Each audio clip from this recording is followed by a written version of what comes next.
Yo yo yo! Hello hello! What up? What up? What up? What up? What up, Twitch? How you guys doing? Welcome, welcome. It's I once again. Sweaty this time of year. All right. But yeah, we got. It is another EU ranked night. That's what we're doing. Claude, I'm in pain. Oh no, Ice Killer. I was gonna ask how you doing, but no, you're in pain. Oh no. What? What's got you in pain, man? What's got you in pain? Yeah, let's see here. Let me just make sure we got the proper skin on. What skin are we gonna rock tonight? This one's cool. This one's cool. They're all cool. I was skating and I fell for it. Oh shit! Yikes! Yeah, no, that'll fucking do it. Holy. Let's rock this one. Let's rock this one. I like this one.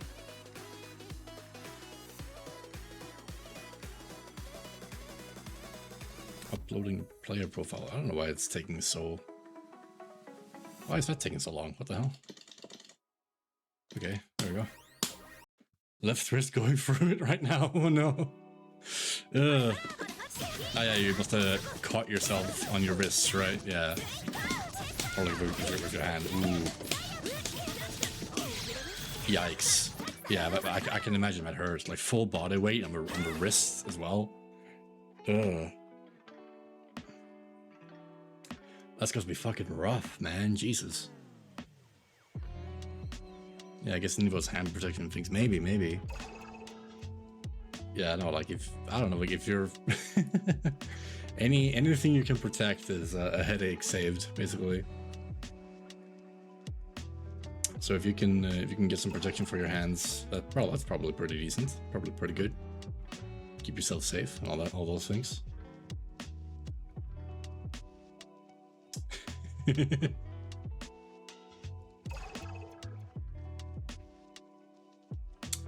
Yeah, no.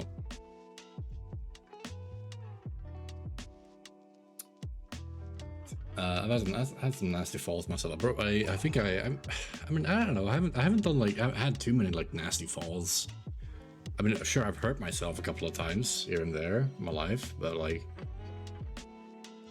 I don't think like I've usually been too like involved in a lot of sports where I could like seriously injure myself. Sometimes, I mean, I've tripped and I've fell and I've certainly done sports, but like I haven't really hurt myself.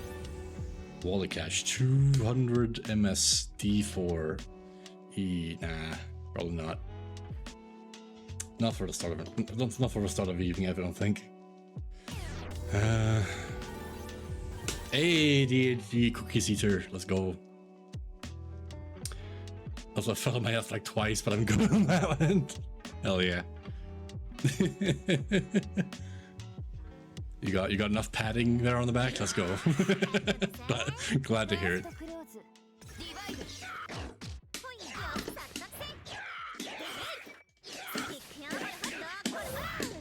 No, damn it!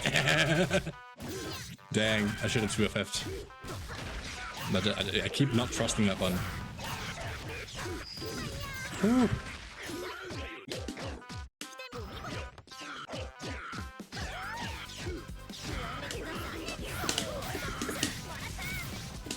There we go.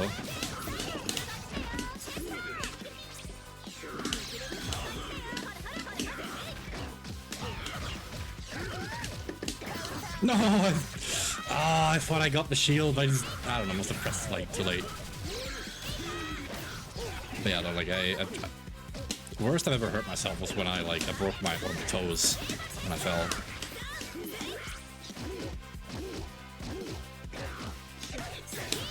Let's go! I don't know, I just felt it. Fair enough. No! No, that's terrible! I'm just gonna fucking CS! Oh boy. Okay, but I'm alive at least, there's that.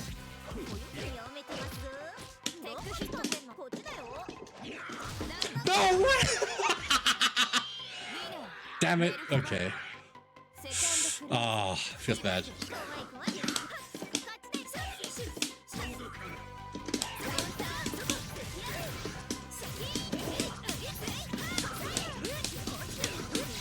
Alright, here we go.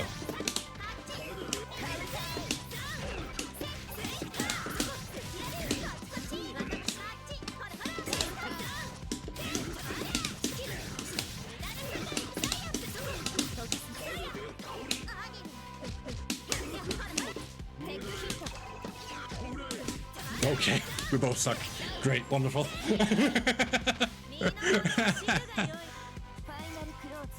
Let's fucking go. Shit.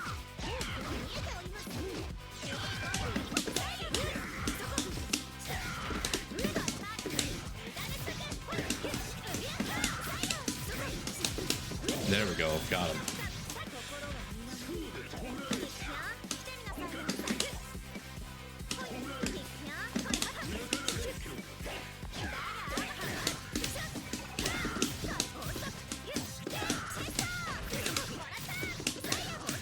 Maybe I should have just try to go for a combo that put me close to the corner instead.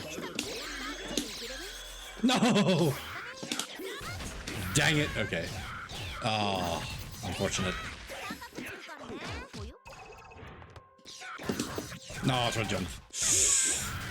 Thought I got caught just before.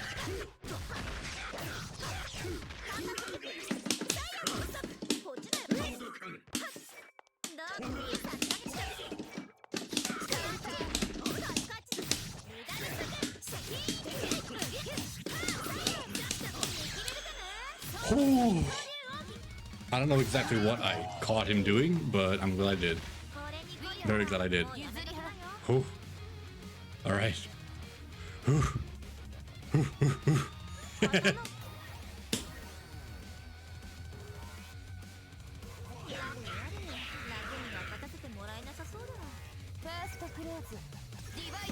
All right. No, my fucking dash startup. Dang it. Okay.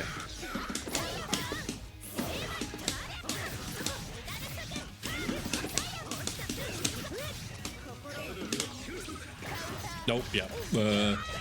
Big startup on both swings. Not fast enough. No! Why did I do that? That was meant to just be a fussy 5-8. But I fucking pressed the buttons too tightly together.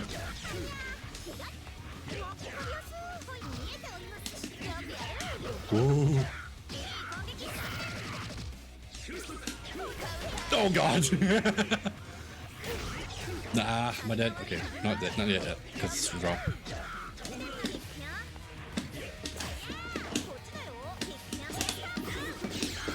Ah, yep, fair enough.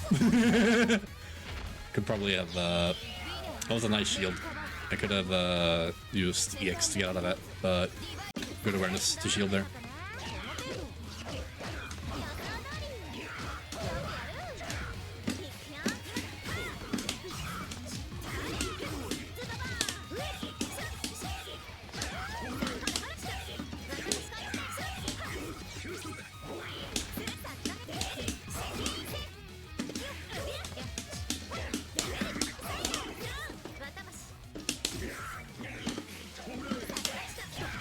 Ooh. Oh, come on. 5-8 too short.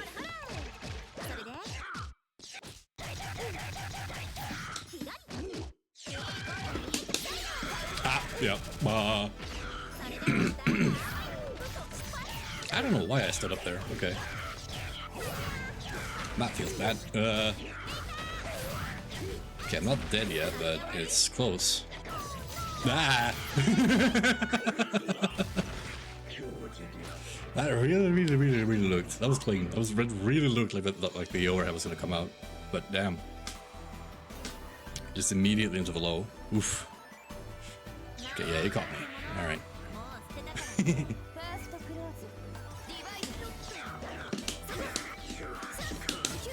Okay. Oh, come on.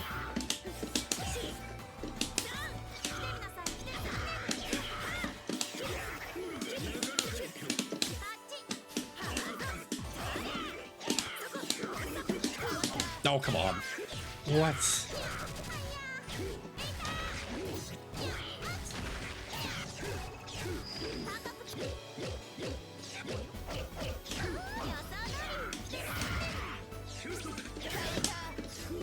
Okay, well, I got a hit. I'll confirm. Okay, I don't know. I see good USD, but I'm not that desperate to get in the air.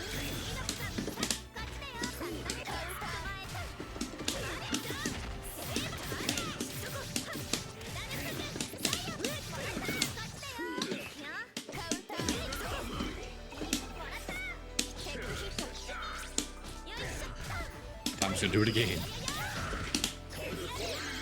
No, yeah, fair enough.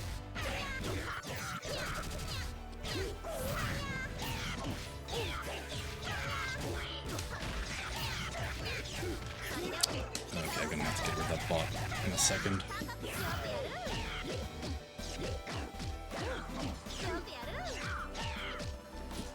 Ah!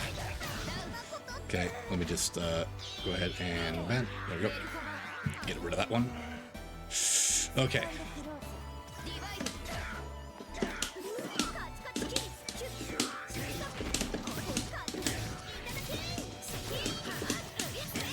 Okay, easy, easy.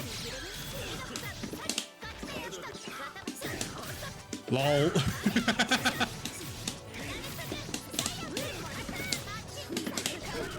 No! A fucking 5-8. It's so short.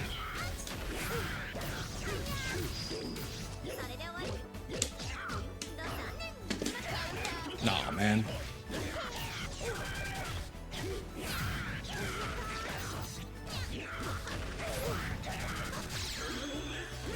This hurts a lot.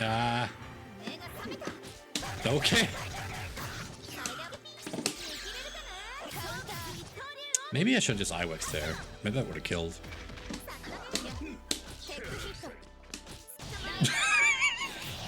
I don't know. Don't ask me. Don't ask me. I don't know. The fucking the voices.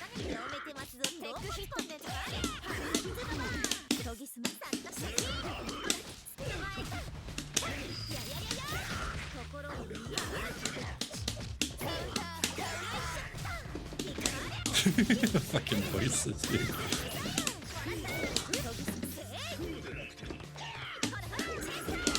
No, dang it. I want to use more of my kit. I'll just get caught up in all this bullshit.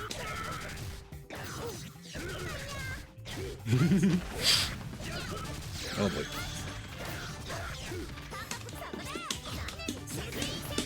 Okay, I don't know how a 2C got out there, but alright.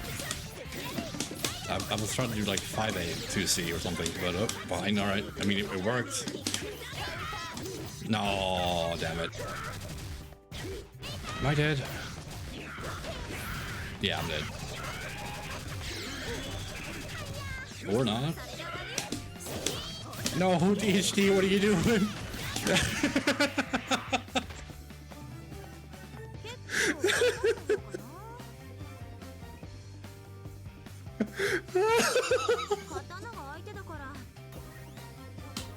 Oh my gosh. I don't deserve that, but he does. Oh my god, what the fuck was that, bro?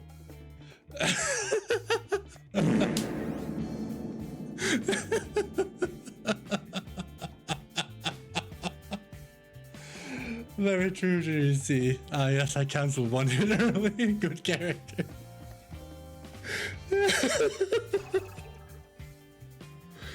Oh my god, bro. I mean, you could have just gone into IWEX. You could have just done like CVO IWEX. I'm pretty sure. Couldn't you? I'm sorry, but that's just like, that's just so fucking funny. I'm not gonna lie. I was so dead. I was so fucking dead.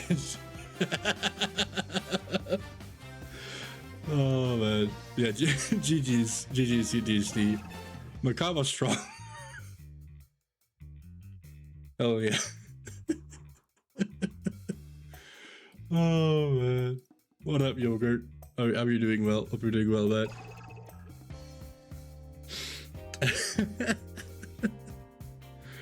My god, that is not how I want.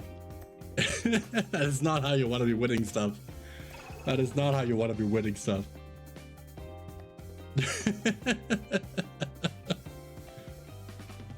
My god.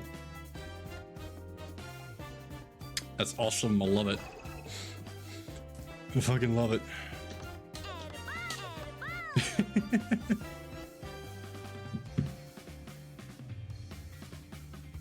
Absolutely peak gameplay. That's what we get here. Let's see. I have a setting here, I think. Yeah, there we go. Because they can match me with the same player. I'll just allow that for now. Because it seems that we're not finding too many people. Some people might be not be playing Uni tonight. Might be full up on the Avatar games. Or the Avatar game just came out pretty recently, which, you know, understandable. I've heard that game's really good. But hey, I'm here. I'm playing fucking Uni because I love it. Yeah, I haven't actually tried like either of those new games that are coming out, either Avatar or Talk-On. Like, well, mostly it's just because I haven't had time, and also Talk-On. Apparently, I heard that game also had like a lot of issues on PC for the beta, so wasn't really interested in trying it out during that time. But hopefully, when it releases, because the game looks cool. The game looks cool, but little I've seen of it does look really, really cool. We'll see. It's expensive though. I'm not sure if I'll be able to pick it up, but I hope so. I would love to be able to pick it up. Of course, once I don't know. I'll try it out a little bit more.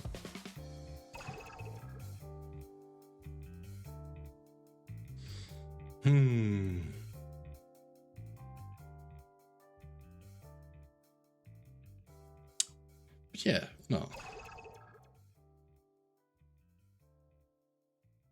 I do wonder how it's all gonna go.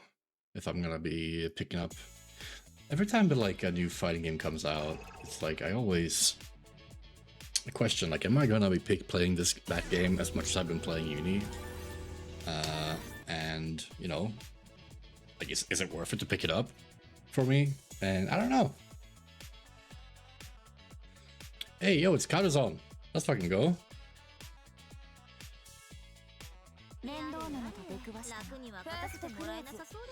Hell yeah, alright. Ooh.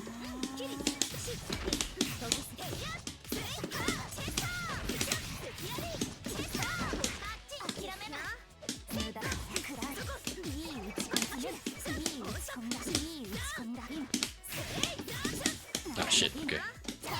Ooh, nice, 2C. Good. That move is so cool. Oh god, okay. Both the like new dash attack and the fucking Tony Smash. I fucking love both of those. Yeah, like I always find myself questioning like am I gonna be playing this new game as much as I've been playing Uni? It's gonna stick as hard. Am I going to be like, if I'm sitting here and I'm in a fighting game mood, am I gonna reach for that game over Uni or not, you know?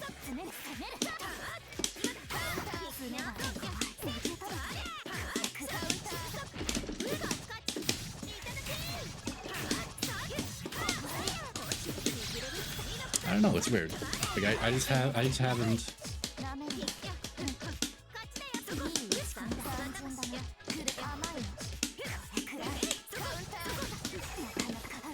just haven't found one yet that like scratches the same itch in the same way Uni does. Oh boy.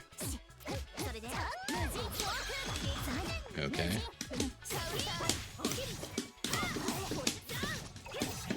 Weird. Because like I like fighting games, I really do. And I think that for me, it's probably like a big thing is like, am I gonna have friends to pick it up and play it with? And I don't know. I mean, it's weird. Because like one perk of like picking up a new game is that you can kind of just go online and play like matchmaking, you know, and just play people there.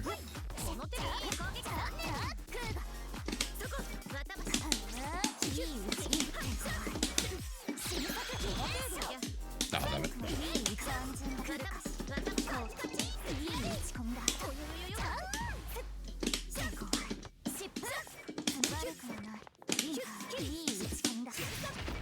Oh boy, okay.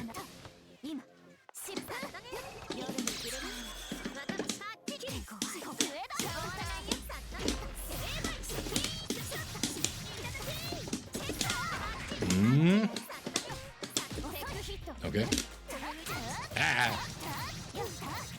Yeah, like maybe like the cure of it is that like I just gotta get a new fighting game and just play it for a bit, I guess. Maybe, I don't know. Okay. Oh shit. Damn, I didn't realize that would actually let me jump there.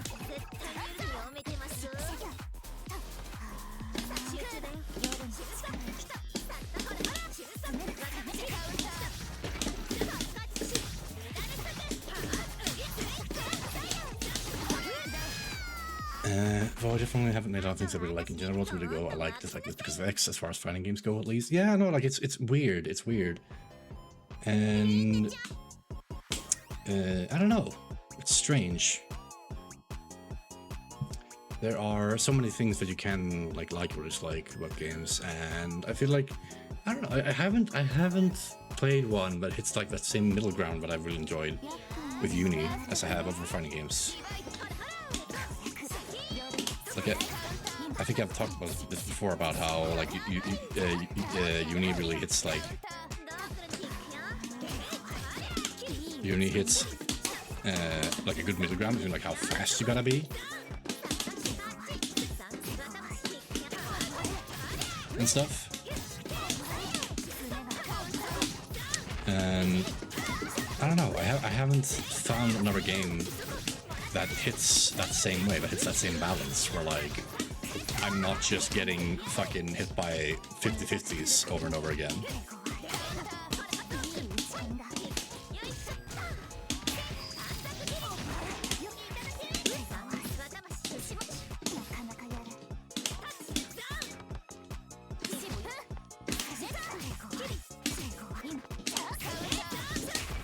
Ah shit, okay.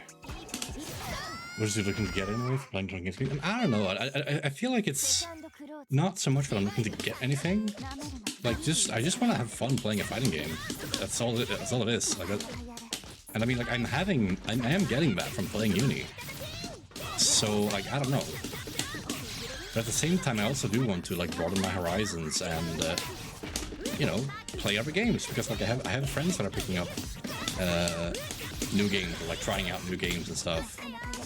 But I also just don't have enough. I don't have money to buy every single new game that comes out. So I don't know.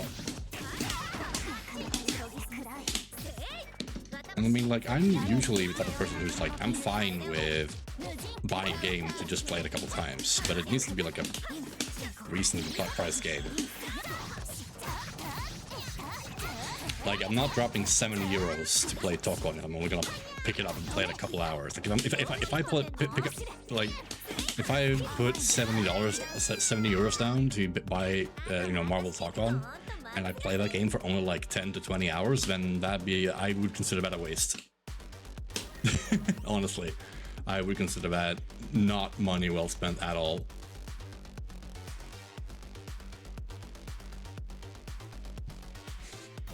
Because like I'm pretty sure that, I mean, I've bought Uni a couple of times, right? Like I bought different conditions of Uni. Also, I think I also bought Uni for like a friend at one point, maybe. Or just like, oh yeah, no, I bought Uni. But then we got the ST be clear, for free. I bought the physical game as well once, and then I bought this version, yeah, and stuff. So like I bought this game a couple of times, and I've played this game for thousands of hours, right? And still, my playtime, or like the amount of money that I actually spent buying this game doesn't reach, at least not far above $100. And just buying Tokon puts me already at like 70% of the way to get there. So I don't know, it's weird. Like I'm interested in getting the game, but I don't know, it's weird.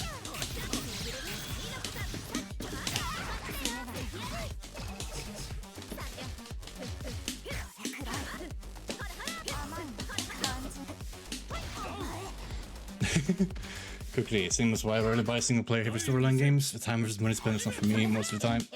Yeah, I mean, like for me, it really depends on like what to do. I don't know. Like I think like the reason for why I'm so like I love a good like JRPG, right? Like I fucking love it. I'll happily like buy a big single player RPG because I love those games a lot.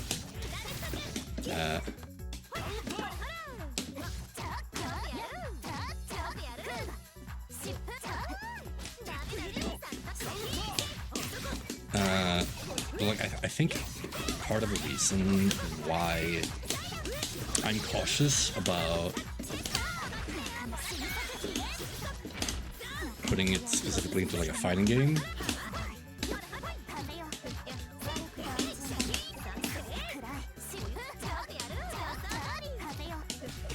is because I am just like intrinsically a bit competitive, so like I don't like not knowing what I'm doing, you know? I really don't like not doing it.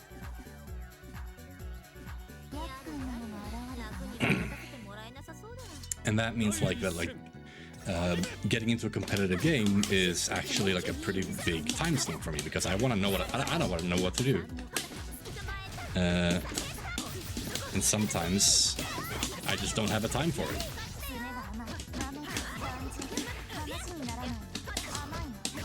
Ooh, okay. JRPG takes time though, so I am always worth it. Yeah. Like a JRPG is gonna usually, no matter what the cost is, it's gonna like you're gonna get your money's worth time-wise back at least.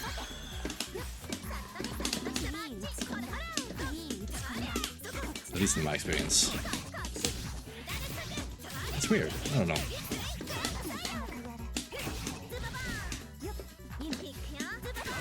Oh.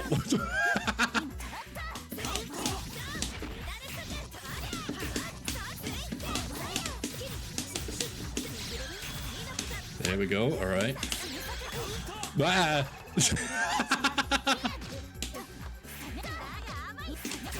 Ah, damn it. I was thinking he was gonna do like a. Oh wait.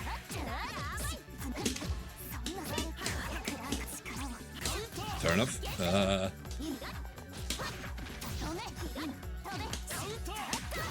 Stop it! Okay, well, I think I relaxed a bit too much. It's difficult to talk about serious subjects while dealing with the rat.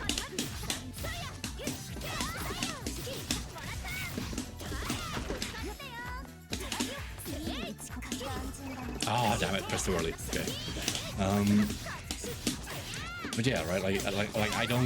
I'm not satisfied unless I like actually know what to do. Unless I get like kind of good at it. Ah. Stop.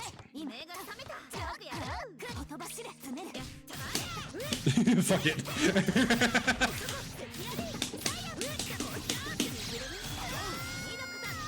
Whew. Sometimes it's gonna mash. Sometimes it's just gonna mash. But yeah, like, because basically, like, for me, it'd be like I need to learn like how to do all the things I already know how to do in this game, and like a completely different set of rules, you know.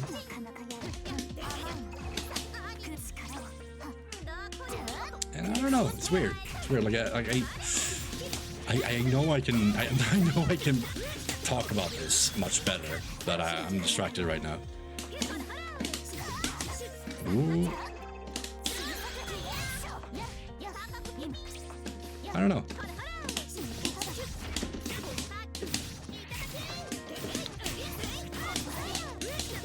Because like right now, if I want to like do what I usually want to do in fighting games, which is kind of get good, what I'm gonna need to do, right, is I'm gonna need to, you know, get involved with that community, like actually start trying to become part of it and stuff, and be social and shit.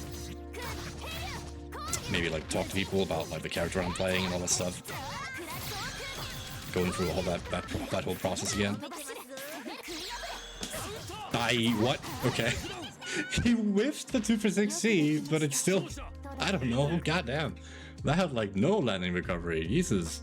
I felt like I mashed almost immediately when I saw that whiff, but apparently not. Damn. Oof. But yeah, no, like, and it's like, okay, I mean, y'all, most of y'all probably know this already, right? But I struggle with social anxiety. I have social phobia. It is a diagnosis that I've received. I can go and show you the paper if I wanted to. And what social phobia means is that basically, like, whenever I'm faced with a social situation, my brain produces an unreasonable amount of cortisol, which is the stress hormone. And I don't know, like I think I overthink the whole thing. That's just shit. I fucked up. I think I'm overthinking the whole thing right now. But yeah, no, that's all that is really. I'm overthinking everything. Because what I start thinking about, right, is that I'm like, if I want to do what I want to do, right, I need to get involved with that community and want to be.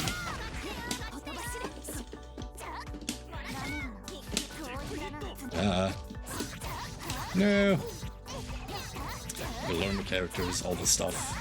Get involved in find some tournaments, shit. Like all this stuff, all those things are stuff that I enjoy. That there's a part of me that's like, well, I mean, you're not really doing all this stuff even in the game that you were like already playing. So maybe you should like do that first or something. I don't know. Before you're doing like trying to join a whole new community, or both of them, just or you end up doing neither.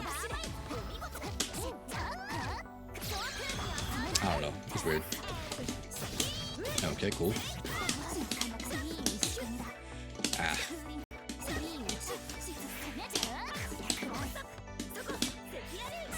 No, damn nice. Ah. No, please.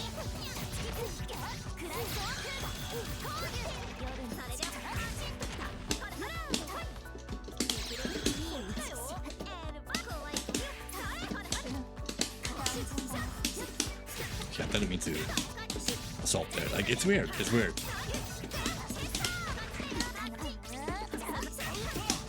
But yeah, like I think I've come to the conclusion, but I really am just overthinking the whole thing, and I've got to find out for myself, like, do I just want the game? Do I want the game or not? You know, and not worry about it. Like what has happened, right, is that when thinking about the prospect of getting the game, I have, instead of just getting the game and like enjoying it, I have set up this like to-do list for myself where I have to do X, Y, or Z, or it's a waste. Like I need to do, or like I need to do X thing, Y thing, or Z thing. Or it's a, or it's a bad investment or something like that. But it's like it's a game that I thought I would enjoy in a genre that I like. So why not, you know? Of course, like if I'm broke and can't make the purchase, that's a different thing entirely. But yeah. But yeah, no, I think that's the crux of the issue, really.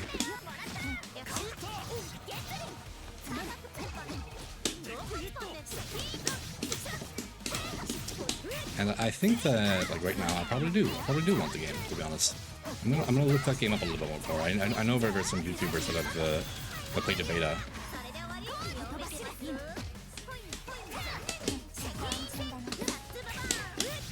Which I can probably check out. No, damn it! I did not need to get hit by that. I definitely had options to get out of there. Holy, what a combo. Nice. And I'm dead, yeah. Damn! Oh. Yeah, I could have gotten out of that if I did 4-1A. But I don't know. I'm in my brain space, thinking about stuff. I'm back. Well, you can't be getting your baby shook. My baby didn't get shook. She got stabbed by a rat. She got fucking robbed. Held out by a rat down the corner. It was crazy. You know, and like I can't be related to some baby who loses a match up to a rat. So I just own him right then and there. So but there is no baby anymore. Insert funny name. Awesome. Hell yeah. Hilarious, dude.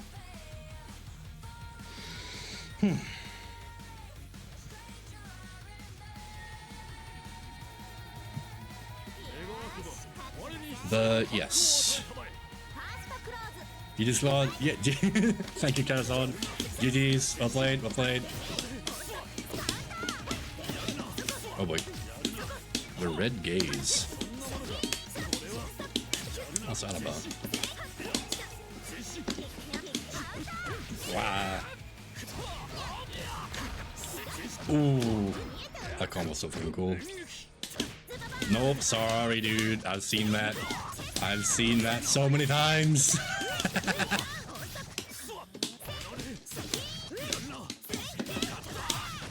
But yeah, like, I also think that part of it is just like how the uncomfortability of like the new situations. I don't know. And to be honest, that's something that I find to be kind of weird to be like that scared of. I don't think I should be that avoidant about it. But I think it's just like, well, what if it's this new situation and this big $70 price tag on it and I don't like it? What then? Well, the answer about that really is just like, well, I mean, I don't know. Steam refund policy, I guess? Lol.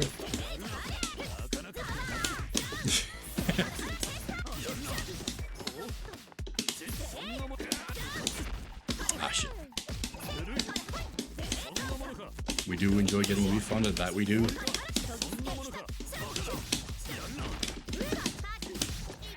Alright, so there we go.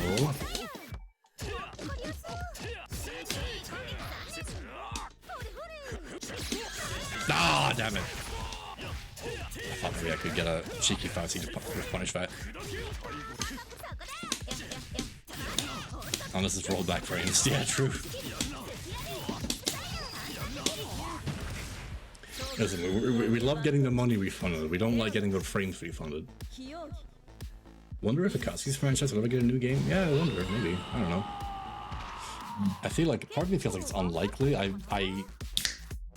don't know anything about that franchise, like how old it is, or like when the last edition of it was, or whatever.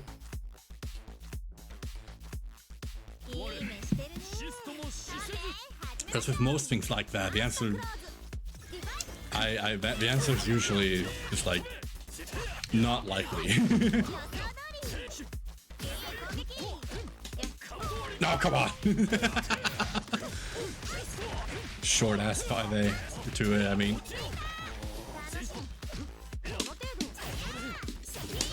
Hey, it's a 9000. What up, man? How you doing?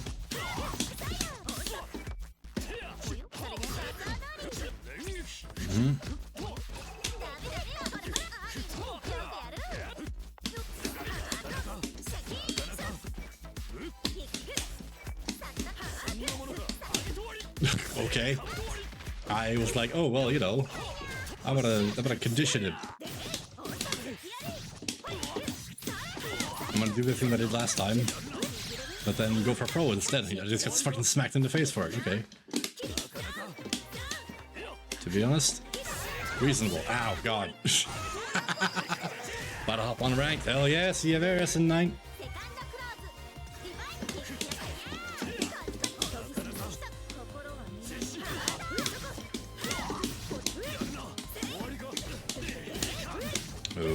Okay. Oh, come on, I teleported into it. Ah!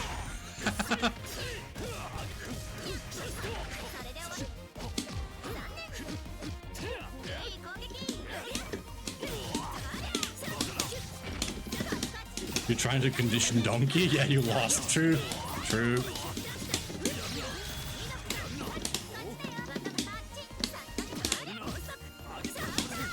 Ooh.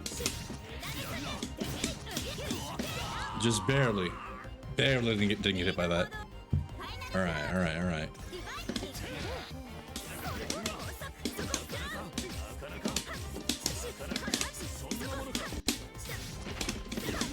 Hell yeah.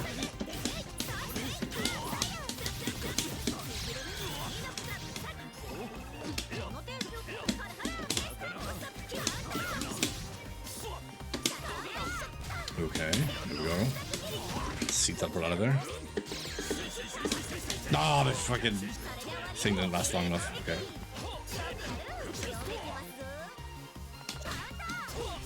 I could definitely have like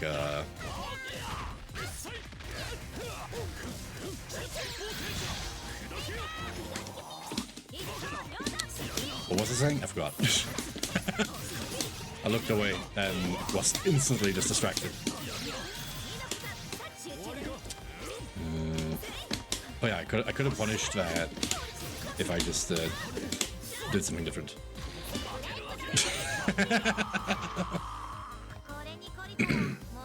Oh man. Yeah, like if I had pressed the stance button instead of just trying to invul through it, I was hoping that he would like just move through me when I did that stance dodge in the air off the 256C. Because like yeah, Yuzu doesn't actually have a collision hitbox during the dodge, so you can actually go through her if you want to, or if you're moving towards her, which is pretty relevant, but it didn't work out there, and didn't quite register in time. Blooded, hey, what up, Hubster? How you doing? Hope we're doing well. We are doing fine, personally. Oh yeah. Speaking of like new games and shit, yesterday I did something that I just thought I was never gonna do again, really, which is like I actually played fucking World of Warcraft. A buddy of mine, probably like last week, buddy of mine was in here in the stream and he was talking about how him and some other players were playing fucking some World of Warcraft Classic, and yesterday I hopped on together with him, and it's fucking sick. My condolences. Yeah, no, don't worry about it. It's okay. Oh man, but yeah, no, like it is, that game is genuinely fun, man. That game is genuinely really fun.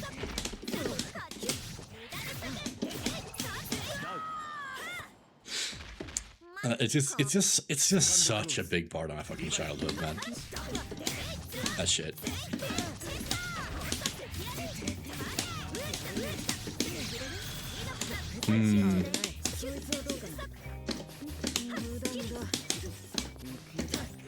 Oh boy.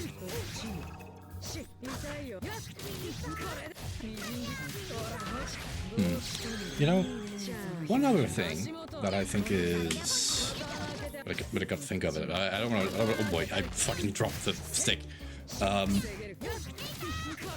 Just pick this game up. Any advice? Just straight up. First thing to do is just do the tutorial.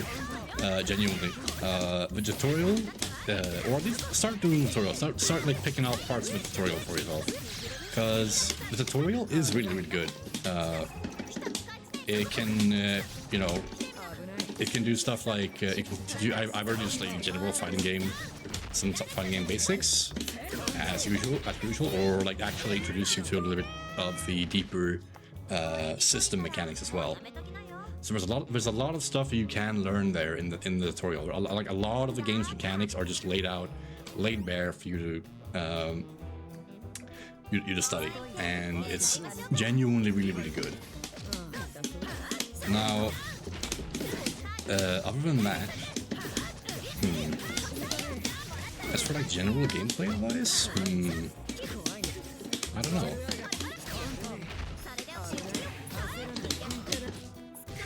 A lot of stuff, I think, is gonna. What exactly like you're gonna want to do is gonna be. I think you should pick a character first. I think maybe. I don't know. Because like otherwise the only advice I could give is gonna be like kind of generic advice that can be applied to almost every single game ever. You know, hit your shit, don't get hit by their shit.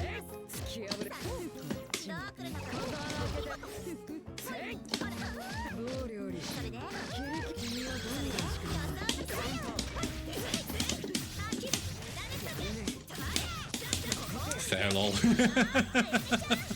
Yeah, no, like that's just how it is, right? Like, but yeah, like I think like what you want to do, at least like something that works for me when I'm like trying to pick something up, is basically like, okay, get a basic idea of what the universal mechanics are, like what the actual game's mechanics are. Learn a B&B on a character you like, and then just hit the streets. Get in there. get the fighting, all that stuff, all that good shit.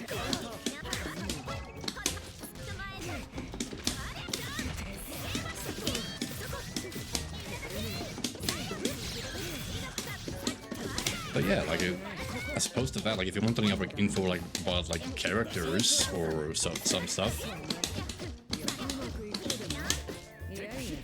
them's fighting words exactly. You get it?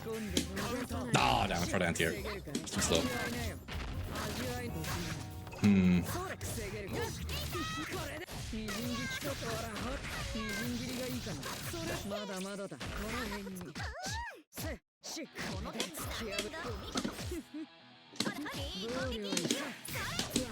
Whew.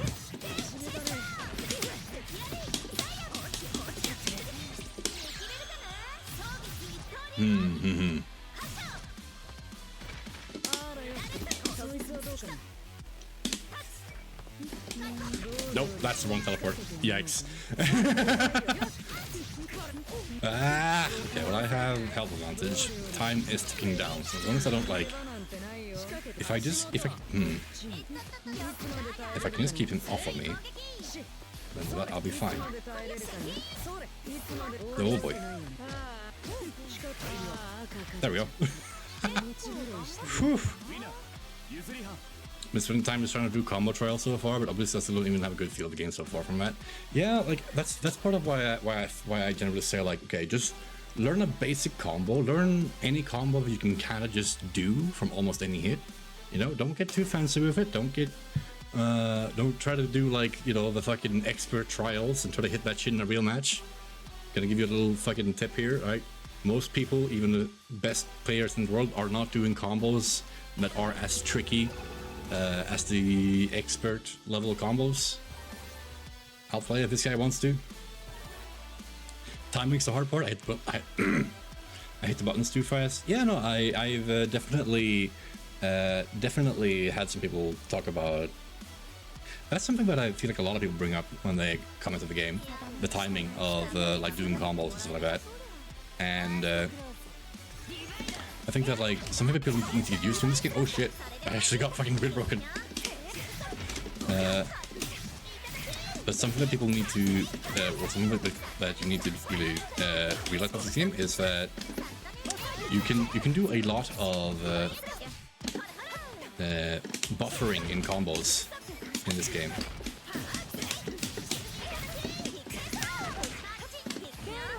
So the timing might be a little bit different from getting,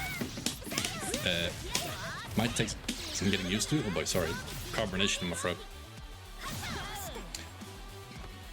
Sorry about that. But yeah, might take some getting used to. Especially if you play a lot of other games, where I often feel like a lot of other games you kind of just trying to get through the combo as fast as possible. Hey, what up, Blank? How you doing? Welcome. Hope you're doing well. But yeah, like in this game, you have a lot of buffers, a lot of holds, especially also. Like you have charge moves in combos for all the characters.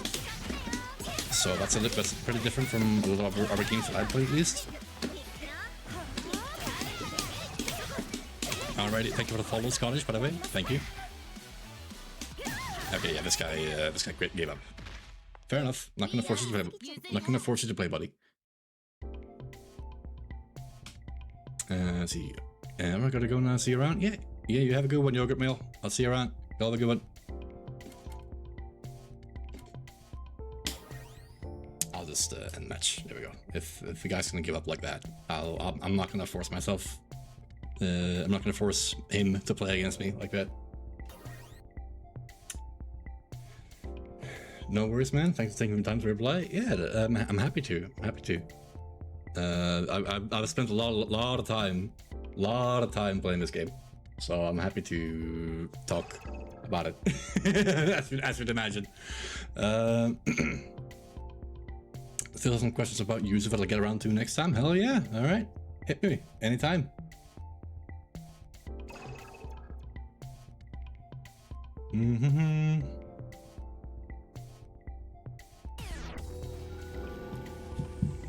Let's see, Presidea Field. All right. But yeah, no, like I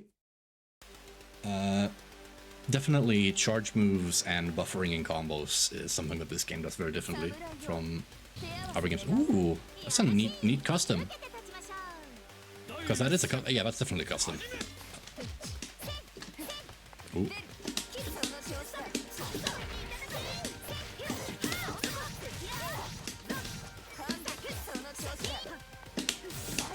Ooh.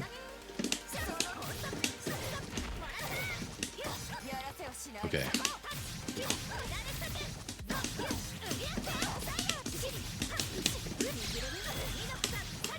There we go.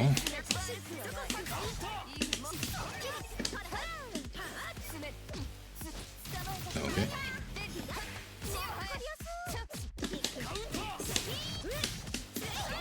Rush at him. There we go.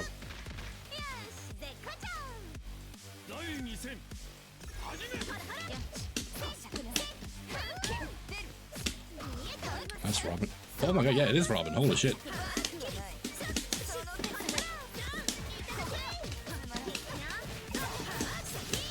There we go.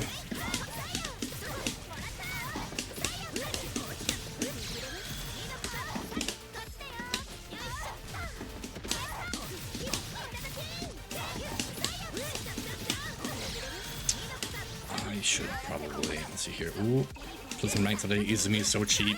Oof. Yeah, I don't like Izumi either. I don't like Izumi either. But I think I've been vocal enough on my issues with Izumi. I'm excited for Zohar patch. Whatever that brings.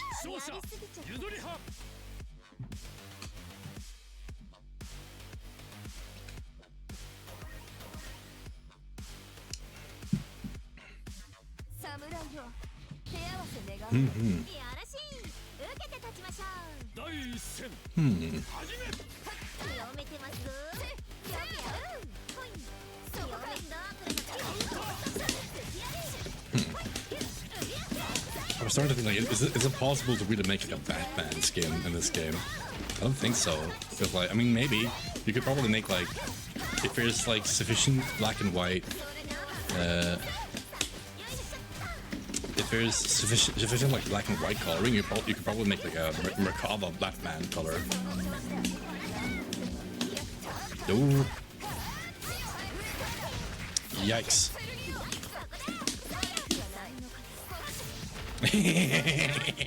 Had to hit him with the unlockable.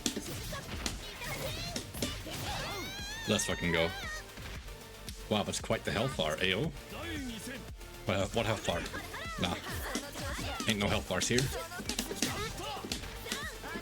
I don't fuck with that health shit. Nothing's worth in Hilda and Carmine and maybe Eld. I don't know. I don't know why. I struggle more with the fish than I do with Carmine. For real.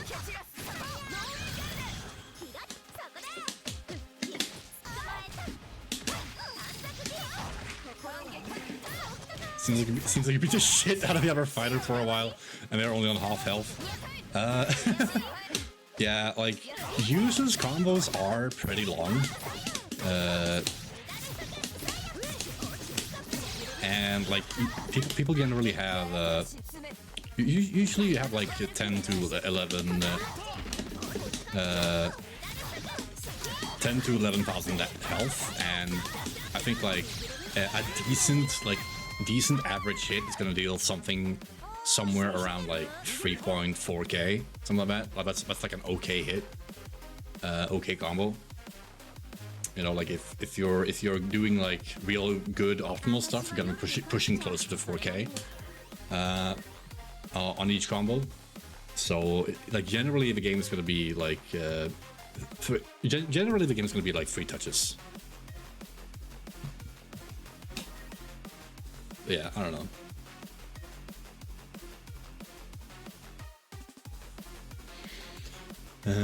Let's see. I feel like most of his hero means the character level he does, but having to do with 2-on-4B bubble, 2-2x, instead of all eating your shit and I'm neutral, he feels bad to play.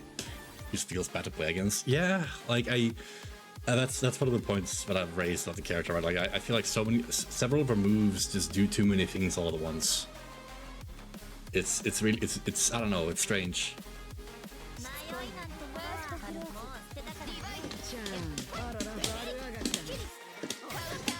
Ooh. Ow. Seems a nice for the match. One combo swing is gonna lose you a match. Played a few fighters for that. Yeah. Yeah, like you're not gonna get hit by a touch of death in this game. That's not really gonna happen. Now there are some characters that do a lot of damage, definitely. Hyde, for example, does a lot of damage. He hits very hard. But he also just doesn't have too many.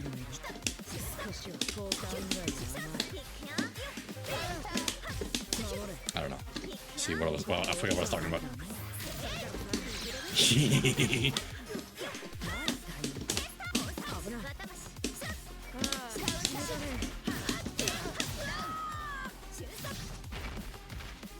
It's like if Carmine didn't have to spend health and also had more lingering projectiles. Yeah, I suppose. Like for example, one of the things where I mean like her moves do too much, like his moves do too much. It's like you know that move where she like she gets out of she kind of like leans back, the fish comes out and just sprays like a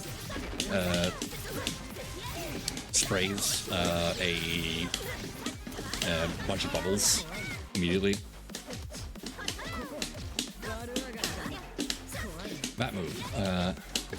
That move is crazy because it's like it's basically all the whole thing eats projectiles, and it's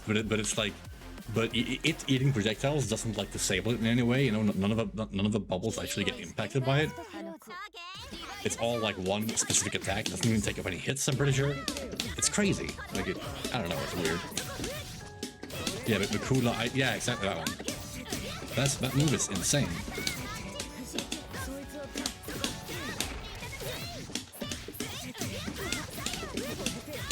Like it's a really huge lingering hitbox of what is basically a Mika charge 5 BB, and I don't know. It's weird. It's just like that's a lot of things for a move to do.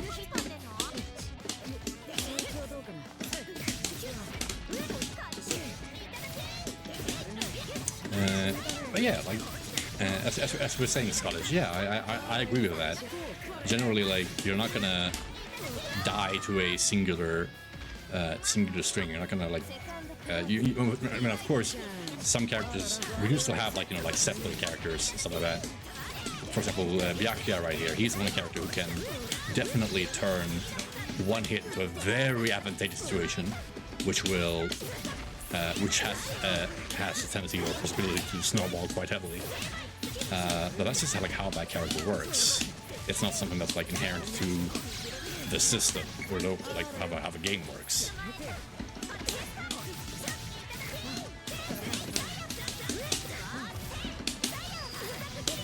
Like rather than the game being geared towards that type of play, it's the character that has tools that enables that kind of play, and it makes that play style actually unique among the cast rather than the de facto way to play. Or something, I don't know. I'm not a fucking analyst, you know? I'm just fucking I'm just yapping.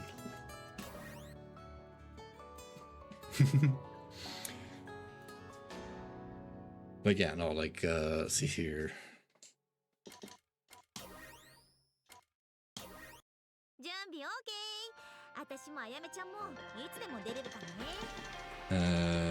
See, let's take a look. This move, right? This move, that one. Like, this move right here is just insane. This move is genuinely incredible. Like, this is a massive, just, this is a really huge, just very active, follow, like, non-forward moving, non-hitbox, doesn't extend the non-extending hitbox that just, I don't know, it just eats everything in front of her, basically. It's crazy. High grid word, okay. I hate Vorpal Pop. Alright, cool. Great. We got SpongeBob references. Let's fucking go. Every game has one, so ask what is this game's broken character? There's actually quite a few contenders for who that is. Some would say Yuzu. A fair amount of people would say Yuzu. Personally, right now, I'd say it's the fish girl. Not because like she specifically is the strongest character in the game, but because she is just really powerful for like a very simple and effective game plan that kind of just murders you and like doesn't require a lot of work to actually become effective. Character's name is Izumi. She's a very simple character. She's the newest addition to the game. And she like basically like her entire kit is just good. Dang.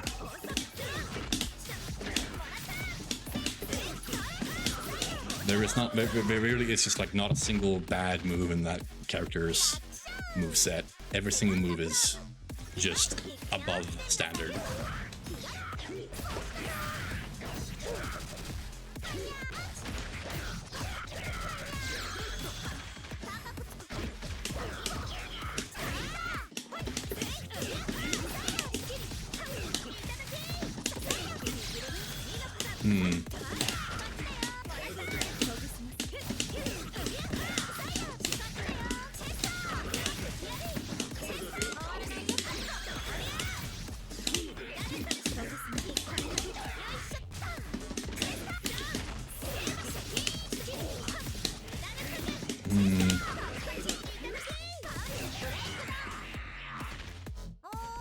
But yeah, like as I said, right, there's a lot of people making.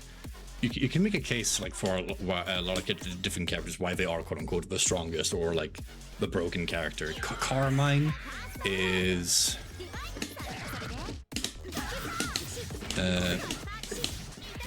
one character who also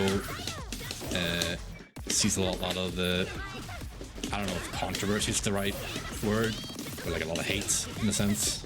Because he is one of those characters who's like, he's very much, he's a berserker basically. He goes face first, full speed, and he's got a lot of tricky moves.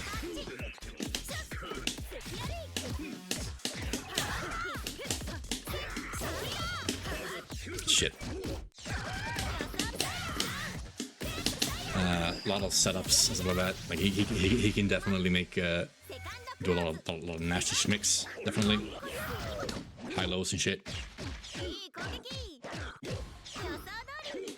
Ah, shit, trying to parry. He's also one of the characters. He's got a unique mechanic in which where he spends his health in order to like actually use his special moves. And there's some funny lore reasons about that we can get into, but yeah. Anyway, see here. I'm sorry.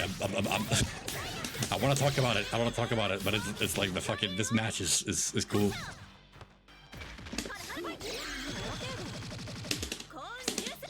No, I didn't want to fucking CS. I wanted to grab him. Oh, why did it give me CS that time? Oh, it never works to do that otherwise.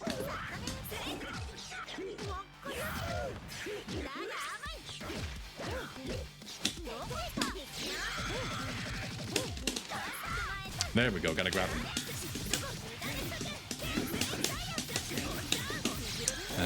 See, Hilda's another one that, at least in my opinion, has defeated a lot of flack.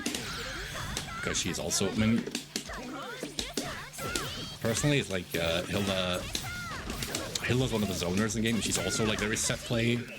But the thing about her is that she's got like a lot of, she's the only character in the game that has like genuine 50-50s.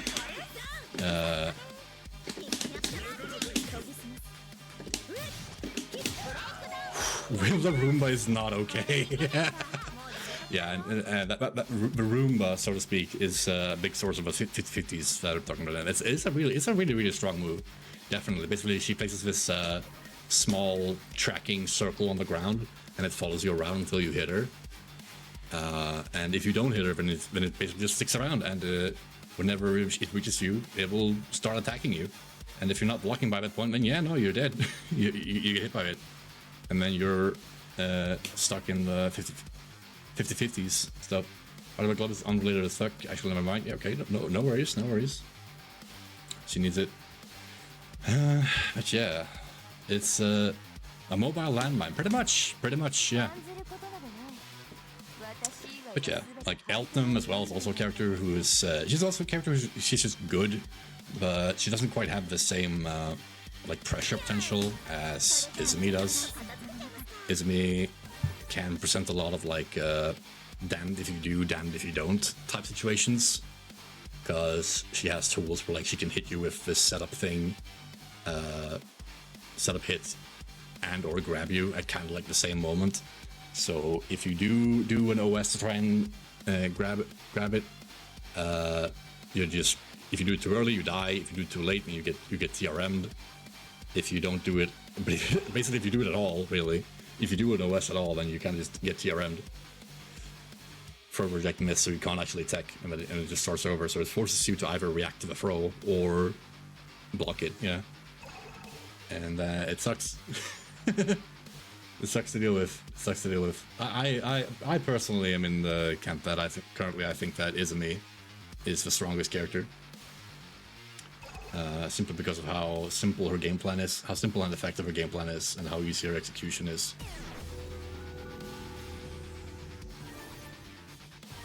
Toxic random main.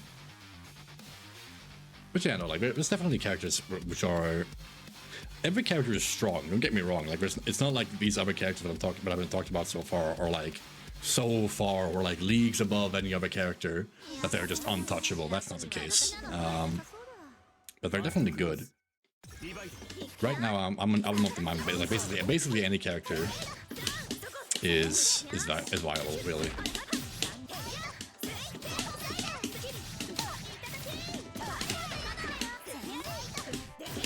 Like,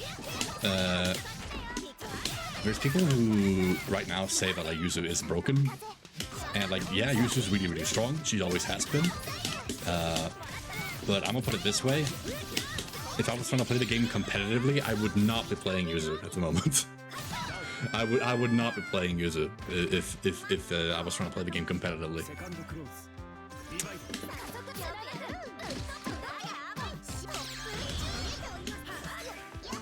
Who, if any, are considered low tier? Chaos, definitely.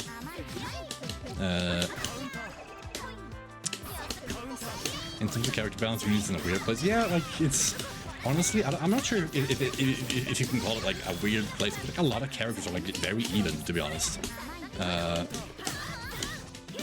But yeah, like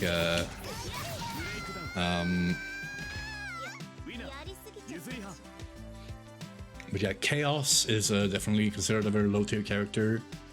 There are definitely more strong characters than weak characters. Yeah, yes, there's definitely more strong characters than weak characters, but I don't think like those strong characters.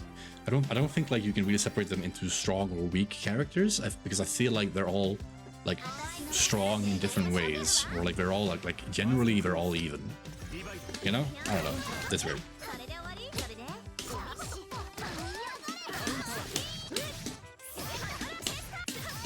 But yeah, like Chaos is generally considered to be a kind of a low tier. Waldstein, I've heard some people say that he's like not great. But I mean like it's like on the lower tier end, even though he's still like good. Uzuki is another character who is not seen too much of. Enkidu is also one of his characters. Thank you, Dylan. Thank you, Dylan. He's also one of those characters who's not seen too often these days. Not that he's like super weak. He can be really strong when he gets going, but he did fall behind a little bit. Didn't quite get the same boost as other characters got when we went from the last edition of the game into this edition. Waldstein is good, but really unconventional. Doesn't really play the system as well as other characters. Yeah. Enkidu feels more power crept than weird, but weak. Well, yeah, like that's what I'm saying. Right? Like, he's not a weak character. He's just like he just didn't really keep up.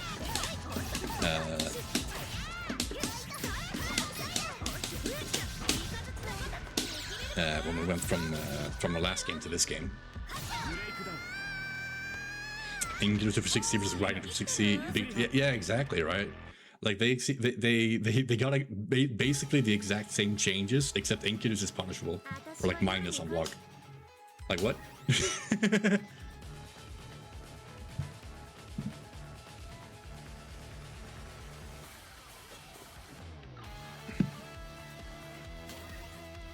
Yeah, let's take a look at the actual fucking character list here. Characters are considered low tier. Yeah, Chaos, Enkidu, Uzuki as well. It's not seen too often. Kuon might be like a bit in a weird spot right now. He was a menace when the game came out, and they did nerf him justifiably, but some argue that they overshot a little bit, and he doesn't really.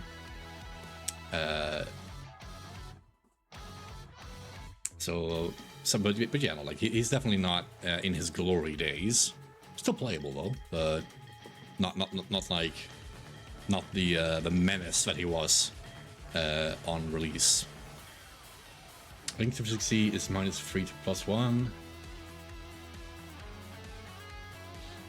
-3 to +1, so it's not awful. Yeah, no, that's I don't know, man. That move is fucking weird.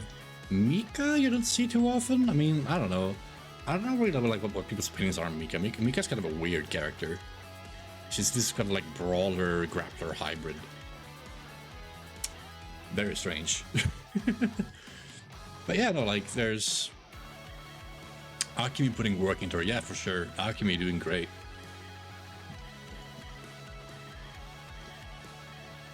But yeah, no, like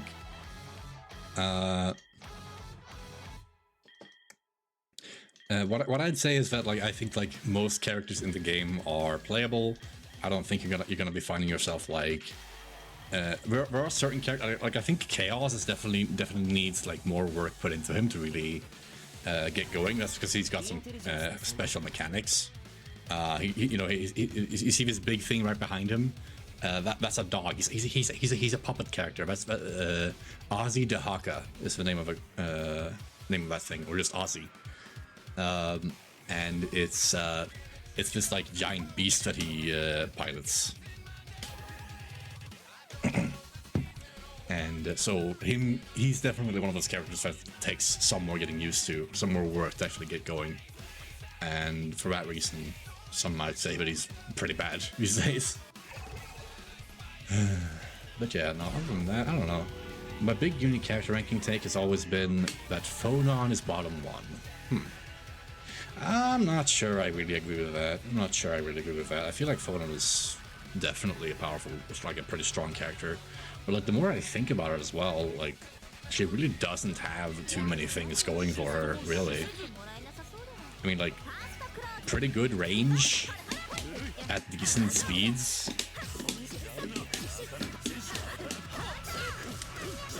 She can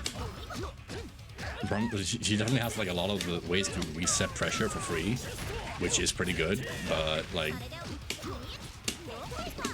beyond the 6-6C charge and just throw, I'm not sure how much she really has to pay for a payoff of it, honestly. Oh my god.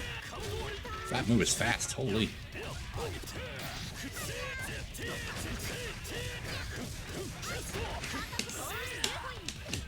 Oh damn, really? That's fucking whiffed? Okay.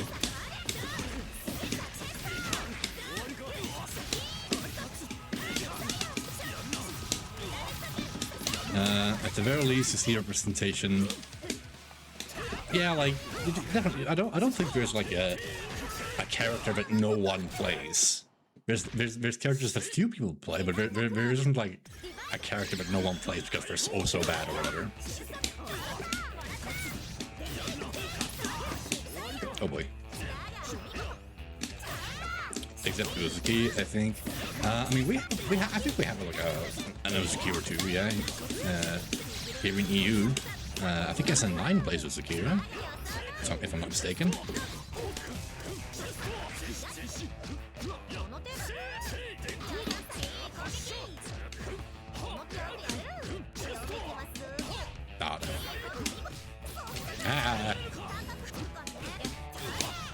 Leave me alone, Akatsuki.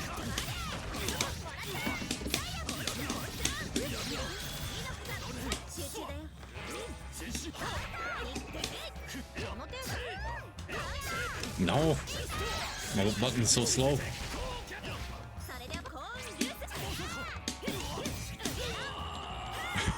2FF, let's go. You trying out Avatar or Talkon? Probably gonna be Talkon if I have to choose one of them. I mean, I kind of want to try both of them. I'm not sure I'll have time to do that. For like, I don't know, it's weird. I think I'm more like interested in Talkon probably. Because I mean, I don't have the emotional connection to like Avatar really.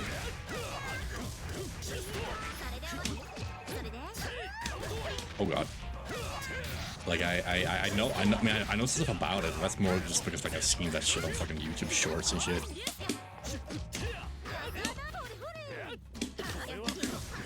Holy crap.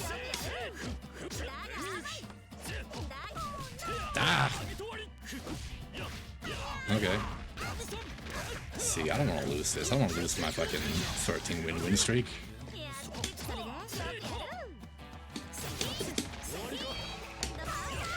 Oh my god, a fucking empty jump forward, bruh. Man, okay. That feels bad.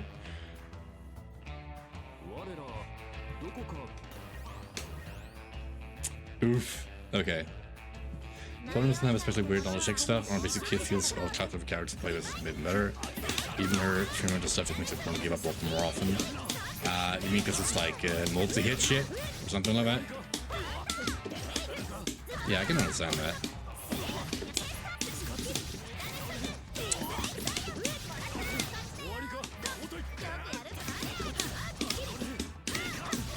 Let's see. What about you? Oh boy. Apologies. What about you, Dylan? You trying out Avatar or Talkon? I want to try out Talkon. I think, wasn't there like a beta like this, like last weekend, like this weekend it just was? I didn't have time to actually try it. The oh boy, yeah, I heard that the game suffered some issues on PC, sadly.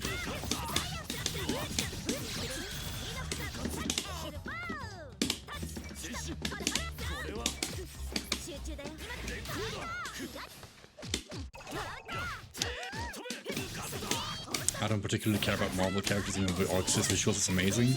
Yeah, I mean, like, I think I care more about Marvel characters than I do Avatar.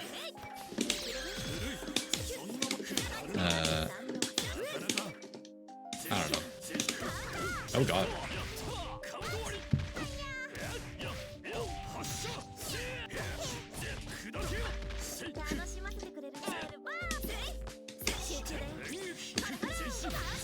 Oh god.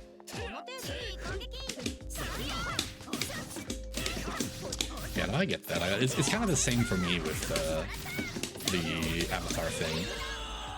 Like, sure, the game does look kind of cool. I'm not gonna deny that.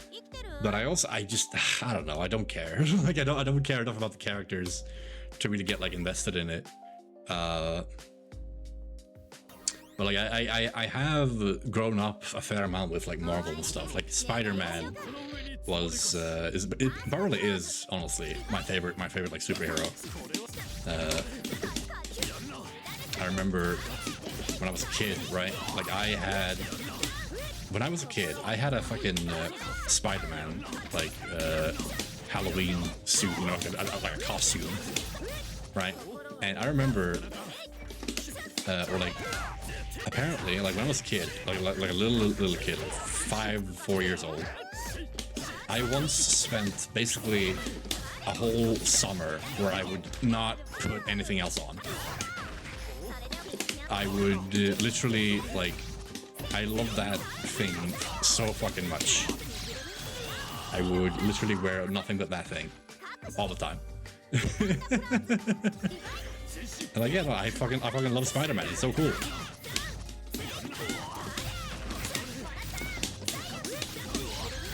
Like I would just, no matter where we were or like what I was doing, I would wear that damn Spider-Man suit. It was like a muscle suit, you know, so it had like padding in the front to make it look like it had a six-pack, and it was awesome. Like, kid me loved it. And yet you don't play Byakuya? Fake fan SMH. Listen, okay. Listen, there's Spider-Man, and then they took fucking Spider-Man in here, and then they added incest, and then I started looking at it a little bit weird, okay? I'm not gonna lie.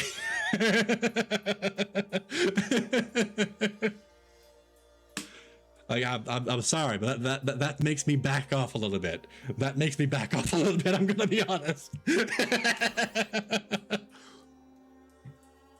Oh no, okay, I'm but yeah, like Byakuya is cool, don't get me wrong, but it's like the dude is fucked up. The dude's fucked up. I'm sorry, I don't know what you want me to say, but dude's fucked up. Let's play as Mary Jane, don't worry. Alright, you know what? Just because of that, let's see here. Let's actually we're gonna need to get put on a skin with red hair. And I have just one. There we go. It's not it's not quite Mary Jane, but you know what? It's good enough.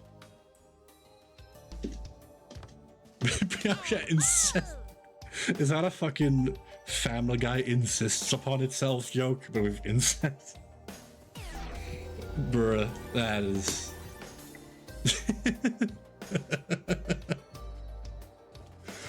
just wasn't a fan of it.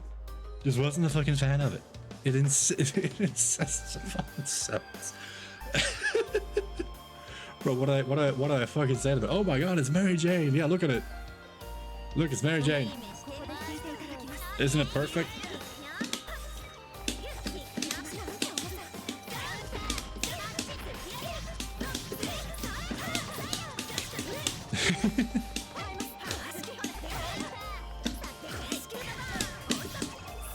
Yeah, we got Mary Jane out here.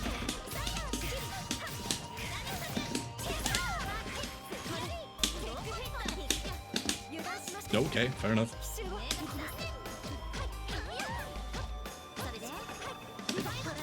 fucking dash died.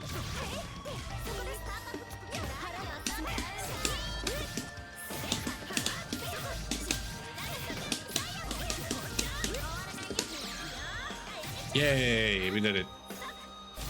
Okay, we got the round. Not sure I could have done, maybe I could have done that with just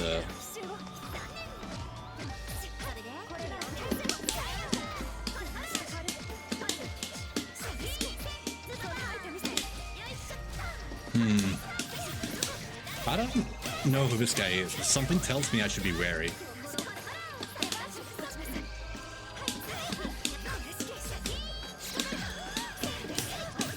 Okay.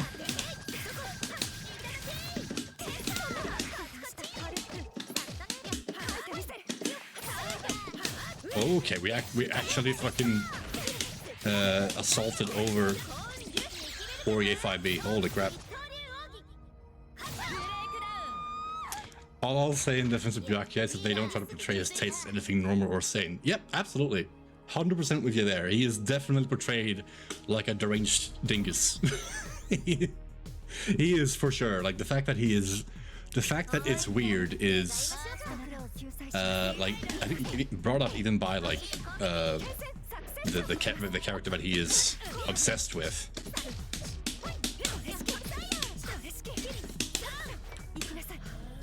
So I like he definitely is like one of the resident weirdos. I mean, like this game is full of weirdos, and like that's fine. Oh boy. Like I don't think that like creating a character that is a certain way says anything about you, really.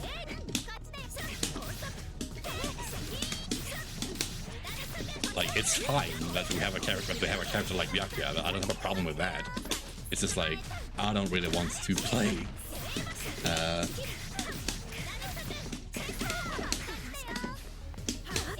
that character. Like that character is not as appealing to me because of that. No, my fucking dash B. Aw, my dash B got turned. I fucking had that. He was so dead. Aw, unfortunate. Way too much anime Japanese during the 10s. Just kind of play it straight and treat it as a neutral positive thing. Yeah, I don't know. He's a 2012 character, can't be too harsh on choices of lore. I mean, yeah, I don't know.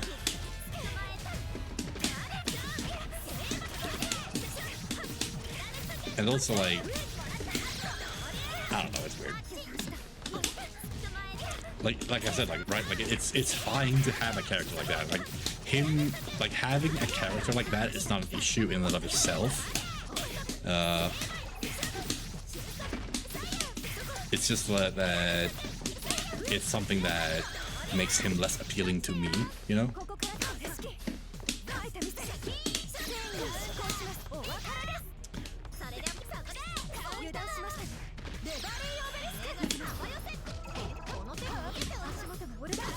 Oh boy, ow.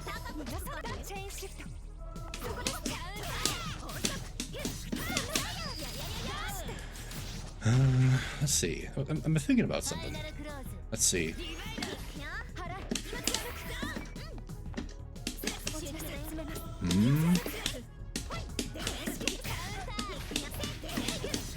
I have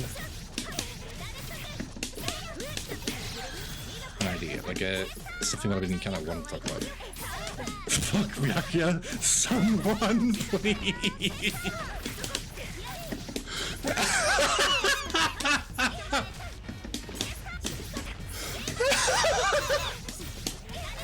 All right, yeah, okay, no. I don't. Oh my god, that's yeah, no, that's just it.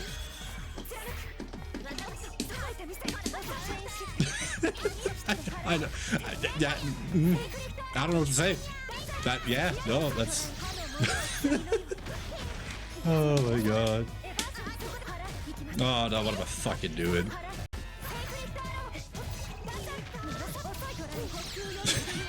hope you're fucking happy, Yuzu. I lost the game because of that. I was fucking laughing. Okay. Oh my god. But yeah, like I was thinking I was gonna make a parallel to a character in a game that I really like. For example, right? Okay, well, I'll talk about that after the game because I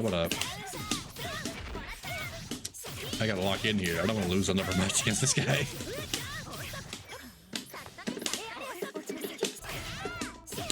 Holy, lucky dodge.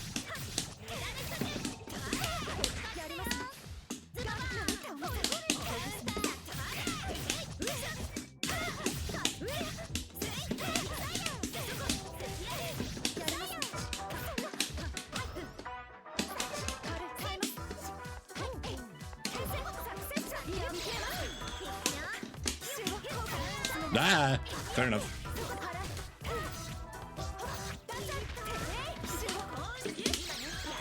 No, shit. I didn't get the TK. No, damn it. Okay, okay. Well.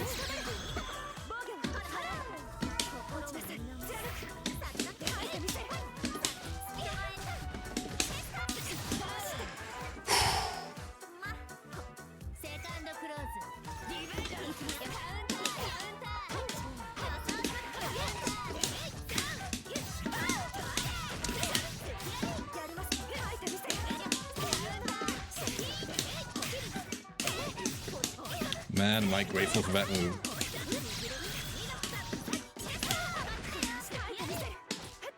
No! No! There we go, got him.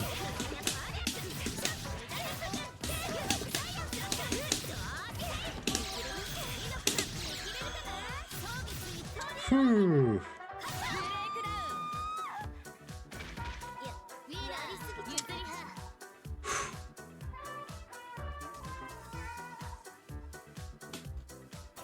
GG's still 11. But yeah, okay. So I was going to talk about a character that I personally like. I like the character itself in a game, but I will acknowledge that the character herself is like absolutely just fucked up and weird, essentially. For example, see here. Okay, can I get this picture like big? Nope. Okay, there we go. I found it. Okay. See here. Okay, so I'm a big Fire Emblem fan. I love Fire Emblem. Fire Emblem is one of my favorite like game series ever, right? And one of my favorite games that I played in the series is called Fire Emblem Fates Conquest. I love that game. The game that is where like the gameplay of the series peaked for me personally. That game is great. This is one of my favorite characters in the game. Right? Well, I want to say, but I wouldn't say this is one of my favorite characters. This is a character that I really like in the game. This is a character that I really like. This character is named Perry, and like she's great. Right? She's really cool. I like the concept of her. What she is essentially is that she is a noble lady who is obsessed with killing people.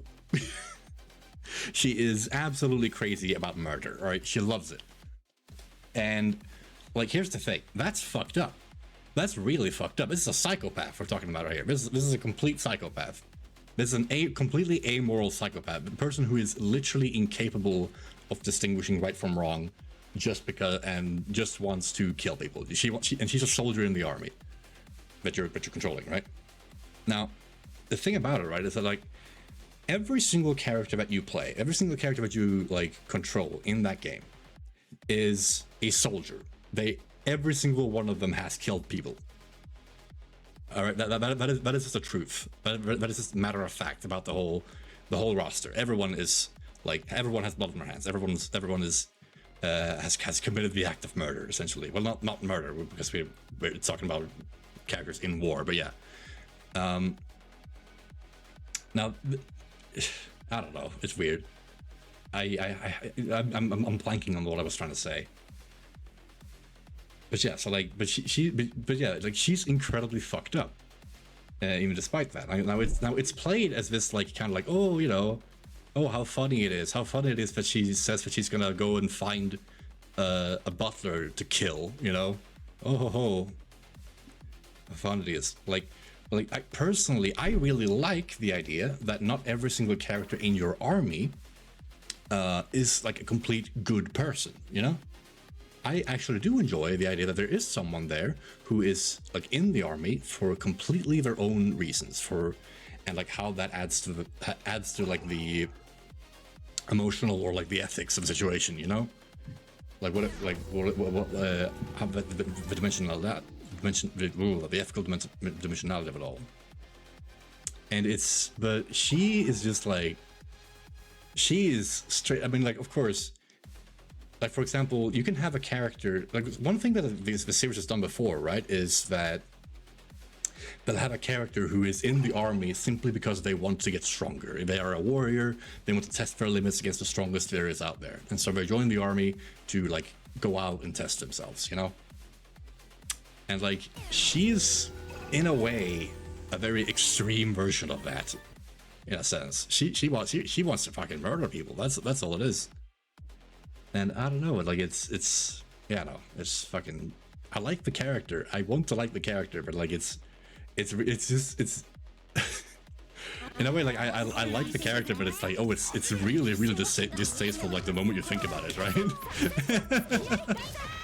Conquest units tend to either fall into being kind of fucked up or really poor. Yeah, pretty much.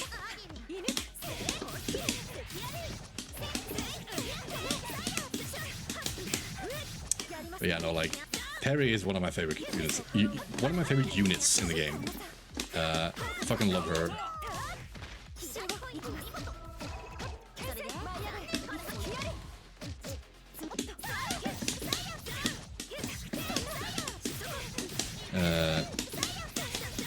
Perry support constituted with Laszlo still? Laszlo. Who was that again? Laszlo. I forget who Laszlo is. Inigo, yeah.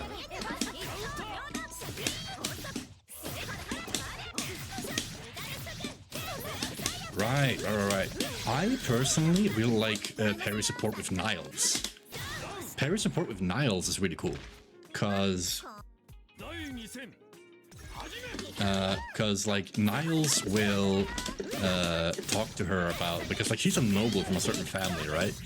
And he will talk to her about like a heist that he was supposedly like hired to do like back in his banditing days against her family, and like how he and his bandit mates were hired to essentially steal what they described as some type of cursed doll from this family, and from his noble family.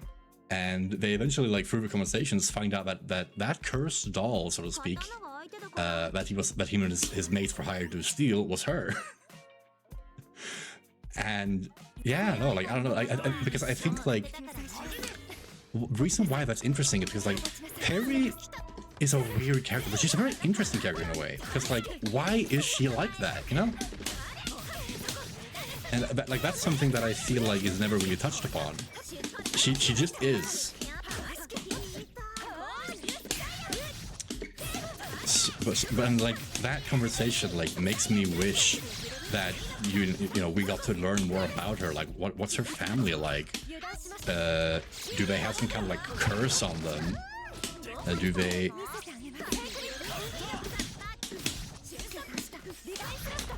I don't know. She's on the side of good, kind of insane. I don't know. I'm not sure I'd say that, buddy.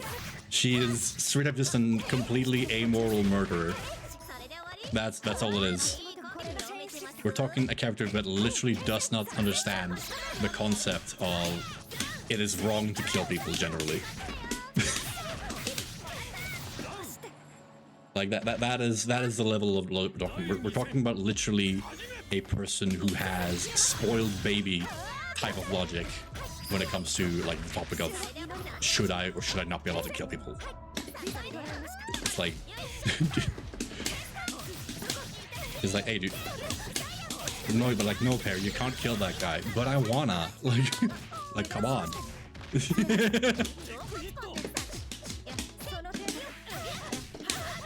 Yeah, you get it, exactly, right? Like, exactly. But I wanna. What you mean, no? Oops.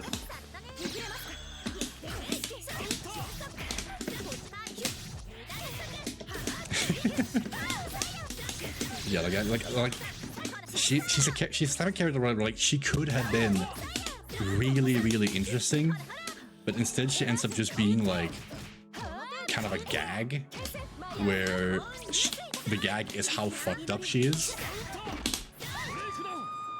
Yeah, like kind of one note about it. So like I like the character and I hate the way it's executed, and I really wish that we got to know more about it, like why that is.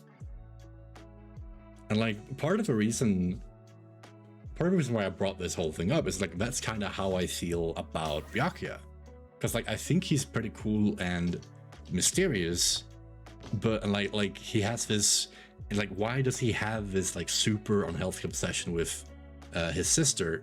Like, where does that come from? Why is that there? And it's like, I don't know. Insanity to me is not about lacking a logical worldview, it's about having a different worldview that's logical to them. Yeah, I mean, I can see that.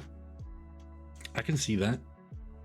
But like, I feel like we're talking about a person who is like just completely disconnected from the whole idea of like right and wrong, you know?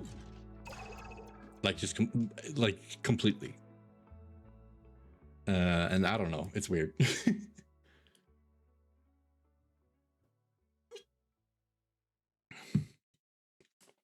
And like for some reason, this disconnection is specifically centered around the act of murder.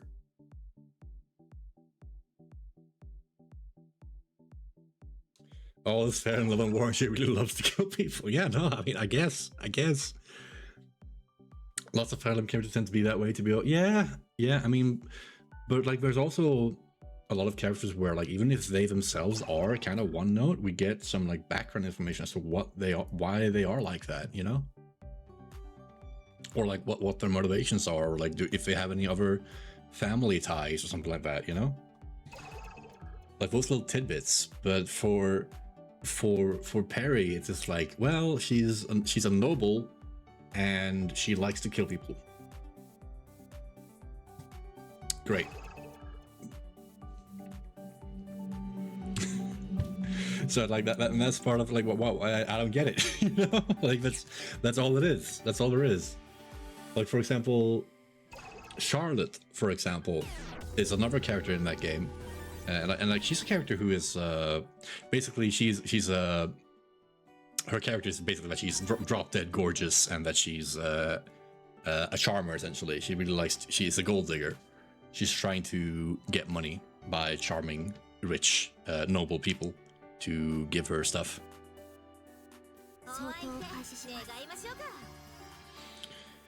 But like you can find out from her support conversation that like the reason why she's like that is because she's poor and like she's sending money to her parents and shit to like so they don't fucking starve. Get into the Xander backpack, Charlotte. Hell yeah. Personally, I like just stealing Charlotte and just using her because Berserkers in the game are so fucking good. I remember I leveled a Charlotte once and I made her into a hero first, gave her the first 5 levels, which got soul, and then just made her a Berserker, and she was an absolute monster of a character.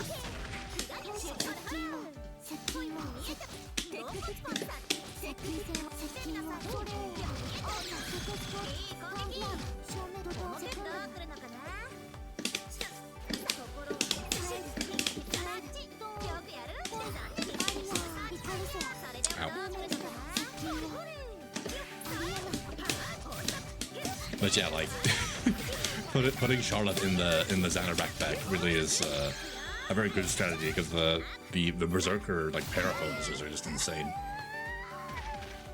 Massive like +11 strength for some shit. It's insane. There's a character in David Copperfield I really like, but he's a really shitty person, but he's really good at like subtitling why he's such an asshole. Exactly, like that. That's what I wish was there with Perry, but there just isn't. And like that's why I really like the support between Perry and Niles, because it does actually kind of hint at like the history of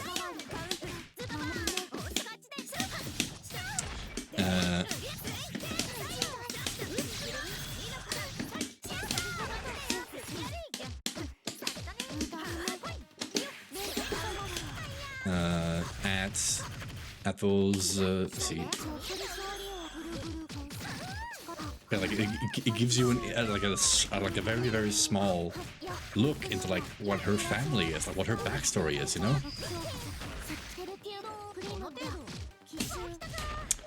Shame with Soul Berserkers is that they can't activate Soul at 1-2 range. I mean, no character can really, no like non-cast character really can activate skills at 1-2 range because of the way that those ranged weapons work in that game.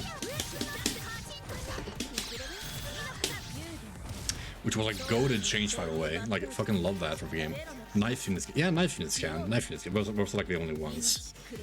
But like, if you're playing Norb and you usually don't have all that many knife units. But yeah, like ninjas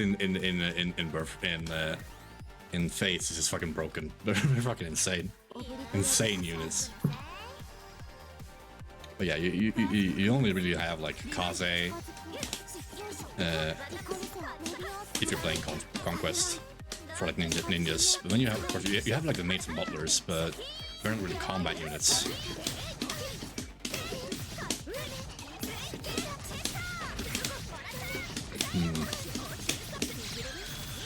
We'll see.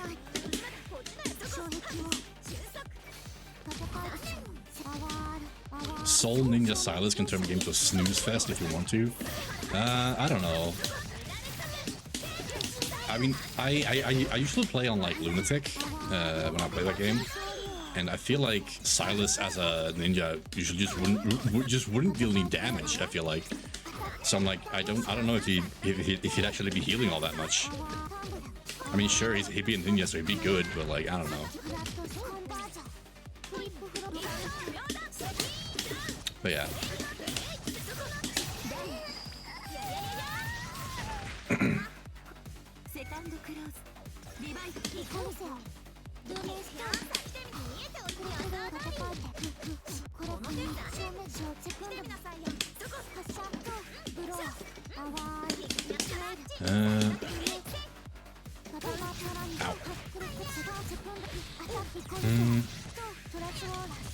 Vow of Friendship, a strong repose plus elbow root does damage second quite a bit. Well, yes, but then you got Vow of... Well, for first off, you got Vow of Friendship, which... Wait, how do you... Wait, Vow of Friendship? On who? Wait, what? Vow of Friendship... Isn't that... Oh, yeah, Silas. Silas, of course. See, but yeah, but then you've leveled him up. Like, think about what it took to get to that point, right? Like, you've got... I mean, of course, Vow of Friendship and Strong and Elbow Room are just Cavalier skills. So pretty sure, wait, Elbow Room is a Cavalier skill, right? Yeah. So you level him up on Cavalier, and then you've changed his class over to a Mercenary, then also level 5 Hero, and then you've got to, and then you married him to someone that can give him the Ninja class, which would be main character. I'm pretty sure. It would only be main character in Conquest. I mean, yeah, and like, here's the thing, right? Like, anyone that you marry the main character to is going to be a really fucking strong character. And oh yeah, you get from Friendship, right. Yeah, that's true. Well, again, that's also like a lot of investment.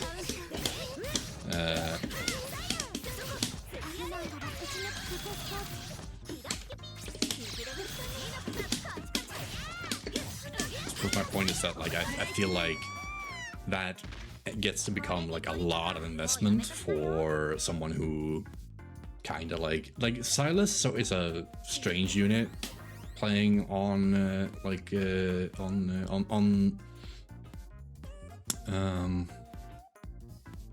on Lunatic, because he can be like very hit or miss, considering like his growths are like generally pretty good. We're usually like in around like the 50-50 range. Yeah, GG's Chris Fish, well played. But yeah, like 50s range, so or like 40 something in like a lot of good stats that he needs. So he can. I found that Silas often either like he does really great, or or his results become kind of middling. And then you get fucking and then you get Xander, like just at the point where you kind of have to decide if you want to use Silas or not.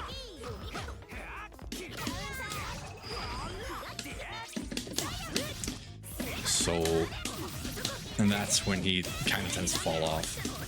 And at that point, in my experience playing the game on Lunatic, other units tend to outperform Silas just straight up at that point of the game. Of course, like elbow room and strong riposte on enemy phase ninja, definitely. Like, I can see that being very powerful for sure. All I'm saying is that like I feel like the amount of investment you're putting into Silas at that point is a lot.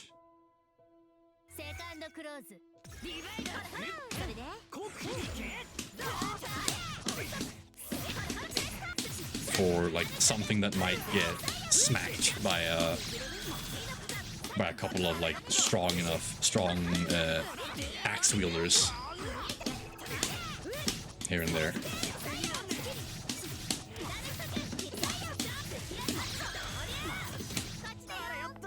There are definitely moments where a unit like that, like Silas, like a Soul Ninja, could be really useful. But to be honest, thinking about it, I feel like those situations are just like where a ninja generally is useful.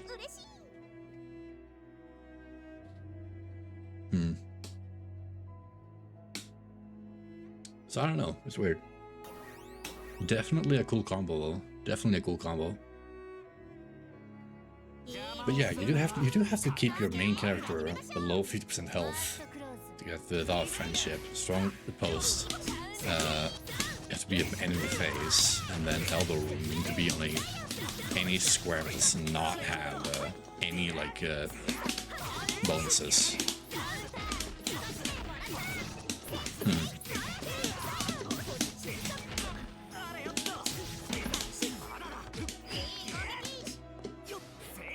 Ooh.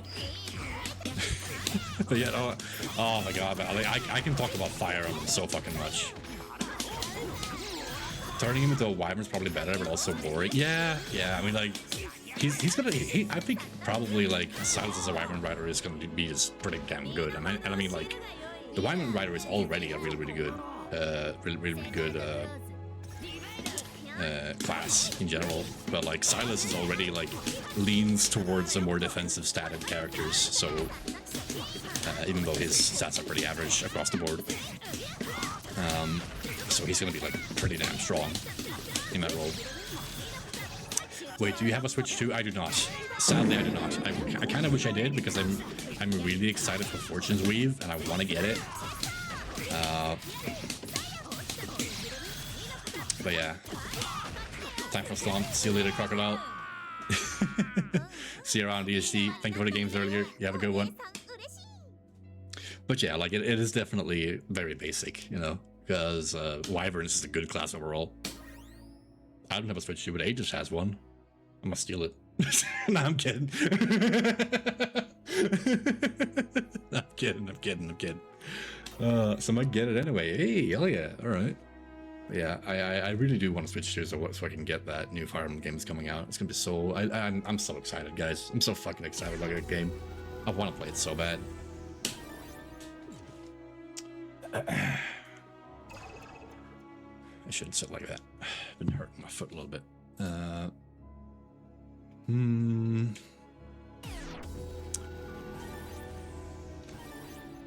Let's see. Cool combos. Pairing together we ride with a trip. Hell yeah, man. I'm thinking of getting it. Yeah.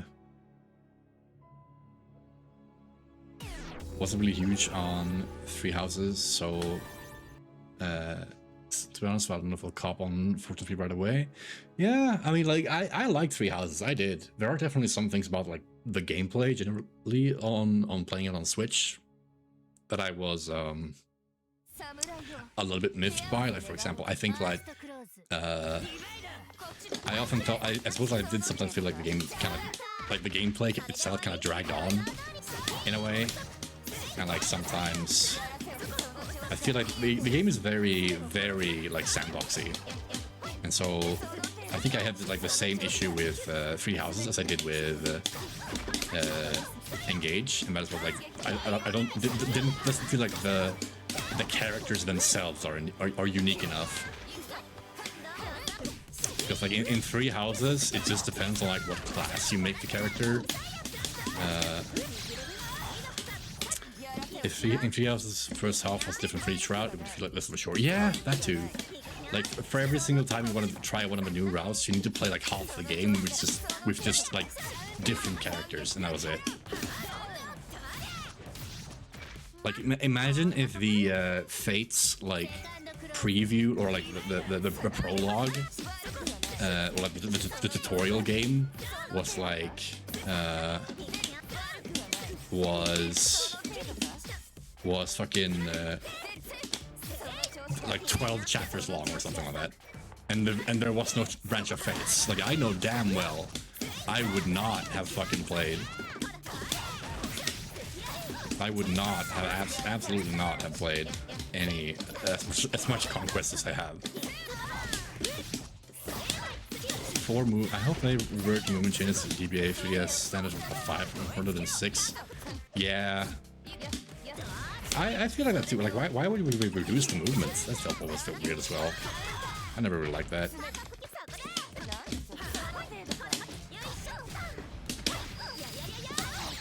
But yeah.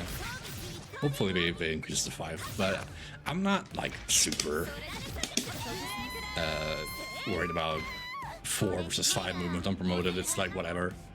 I mean, like, I prefer the 5, but like, I don't know.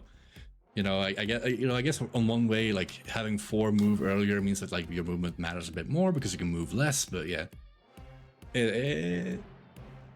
it's potato in a way. Maybe like if the maps were smaller, then 4 move might make more sense, you know.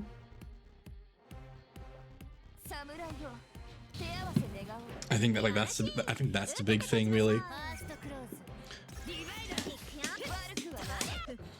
Like no matter how whether you have 4 or 5 movement, like if it's gonna feel good, then that should be like then that amount of movement should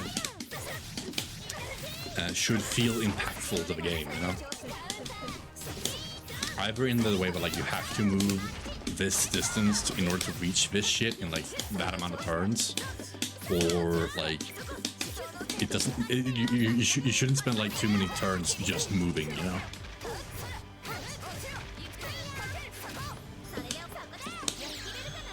Instead they give you stride and emblem ring skills to patch movement, which just feels like a weird band-aid.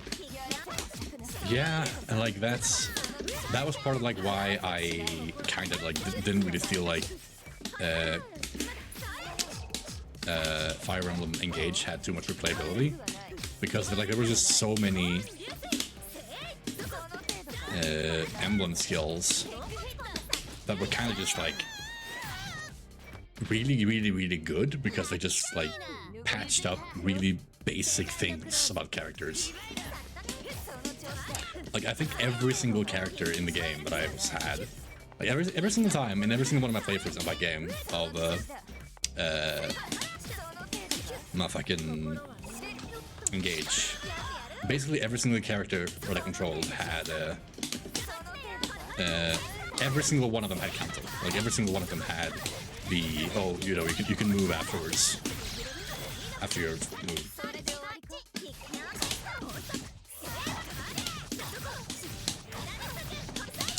I dropped Engage at chapter 8 or somewhere around point. Just felt extremely mechanically bloated. I'm not sure I agree with mechanically bloated. But I will say, but I feel like the reason why I kind of don't. I mean, I think I said this just earlier, but like, reason why I don't really like Engage too much is because like I felt like the more focus was on the emblem rings than the actual characters, and like even in how you build your character, there was more like it was more impactful what ring they were wearing than like what the actual character's class or what their other skills were. And that to me just kind of felt I don't know.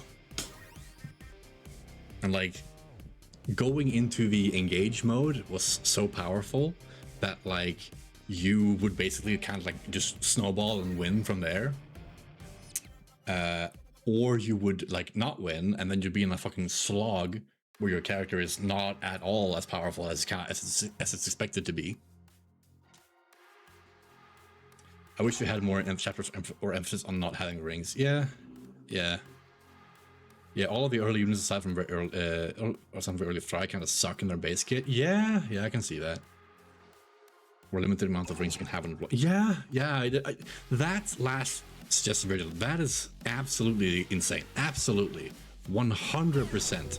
Because like it's, especially when you get like the DLC rings. Now of course, like the DLC is not planned as part of the base game, so like that's completely different. But especially when you get the DLC, like you have literally get more rings than you have like deployable characters that can equip them, and that just ugh, I don't know, that doesn't feel good.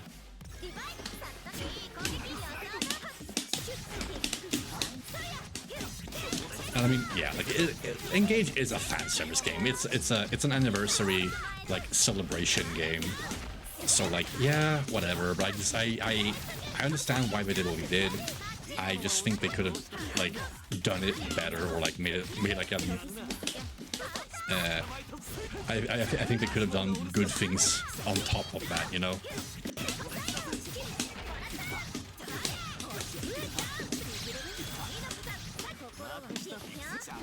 The chapters where you lost your, yeah, like the chapters where you don't have your rings, they're actually hard.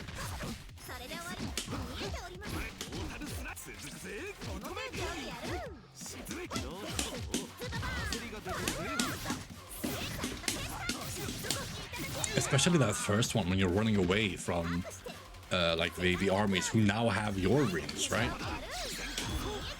Like that shit was actually difficult. And then I played that that map with the DLCs active, and I just absolutely fucking crushed it. Because the rings are just that powerful.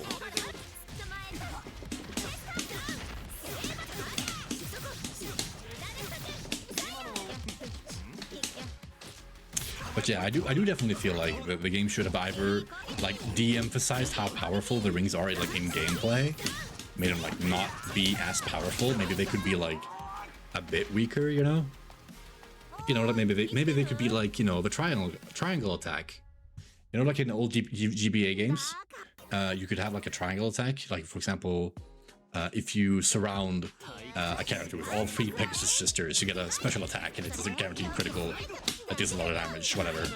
Or like all three things, all 3 Armor Knights had one in, I think, Fire Emblem 6. I want to say, I don't know. You could do something like that. You could have like every single. You could have like every single.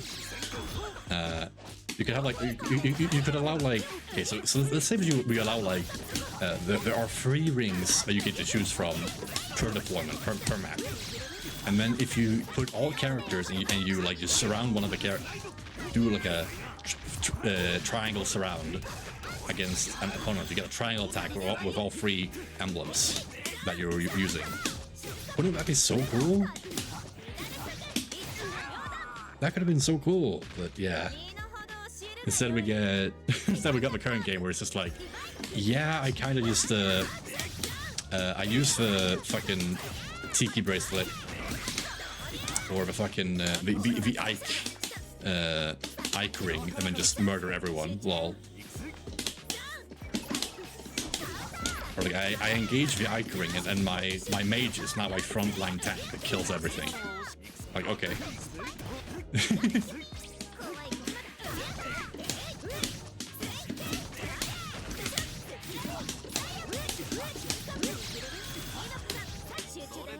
Man, I want to play more Fire Emblem.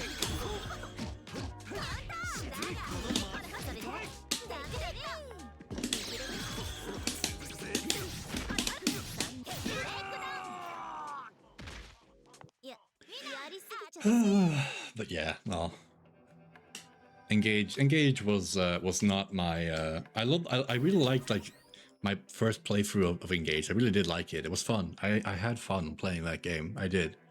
But I did not replay that game as much as I replayed Conquest. Like Conquest has just been Conquest or even Free Houses. I replayed Free Houses a lot more than I did Engage.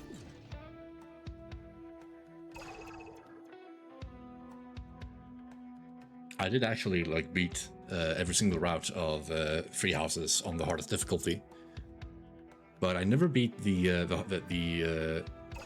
I have tried like playing Free Houses on like absolutely zero New Game Plus bonuses on the absolute hardest difficulty, like the maddening one they released.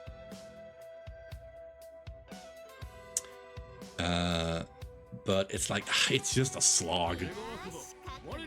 That game mode on that, like playing that game that way is just a massive slog.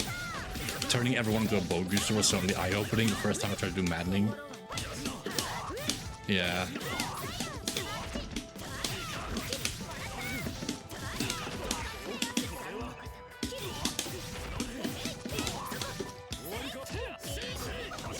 But yeah, no, like literally, right? Like if you don't put a bow on literally everyone at the beginning of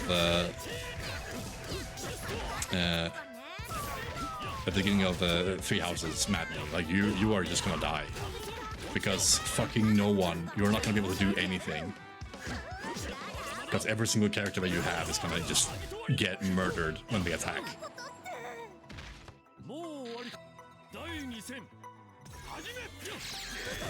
Oh my god. Holy shit, the combo. Oh my god.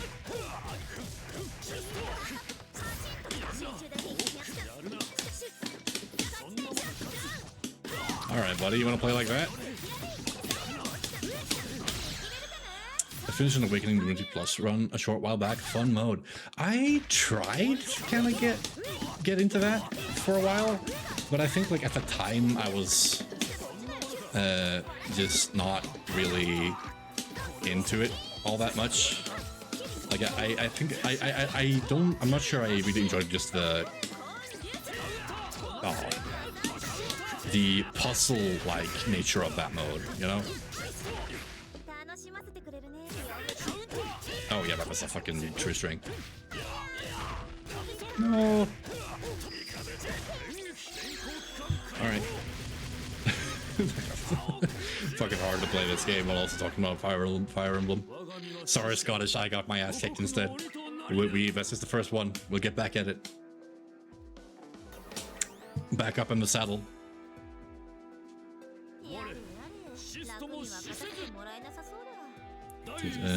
Bloody, hey, what up, Vanguard? My man, yes. How you doing? How you doing, Vanguard? Hope you're doing well.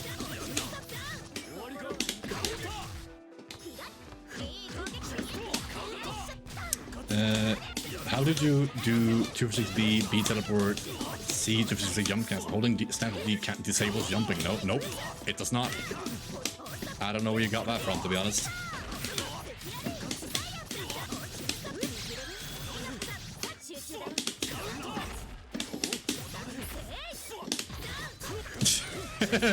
Alright, that's what I wanted. I am doing so well. I thought my armor's acting up after I broke it last year. It seems all good. I'm scared for a second though. Ah, damn, broke your arm. Yeesh. I'm glad you're doing better, man. That sounds rough. I wouldn't say Yuzu Plus is much a possibility. It's very dynamic and punishing in a lot of ways.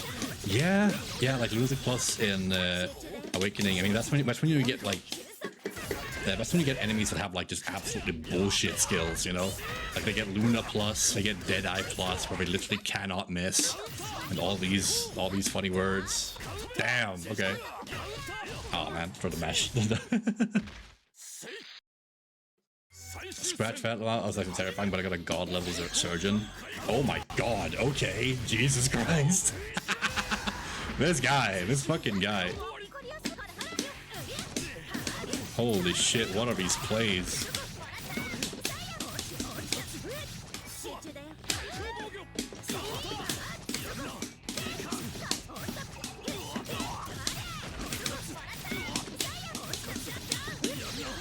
Right, I mean, randomizers students to adapt your strategies depending on what they roll. Yeah, I mean, that's fair.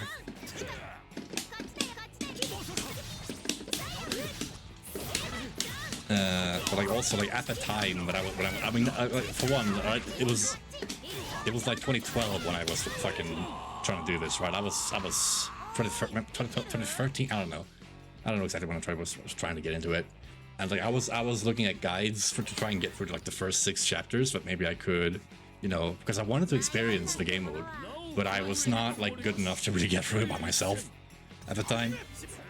So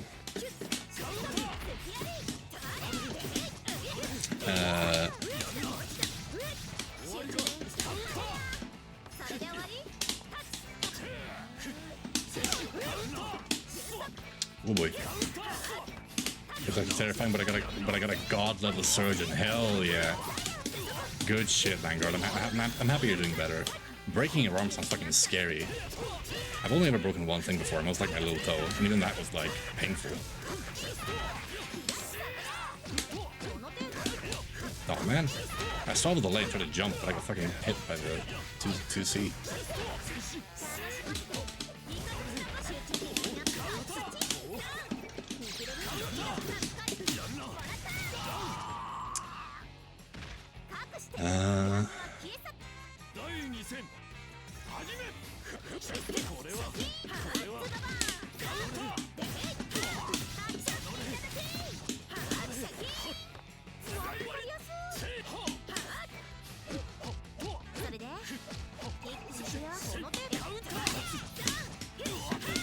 See, well, like that was a little bit. I just think this is again a lot less deterministic. Yeah, but yeah, like as I was saying, right? Like I liked the idea of maddening. I just feel like the stats are just very bloated in that possibly. But yeah, like I was watching guides on how to do it as a kid, right?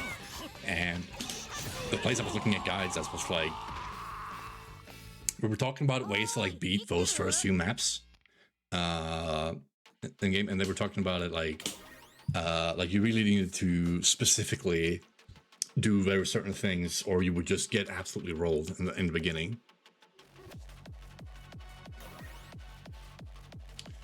And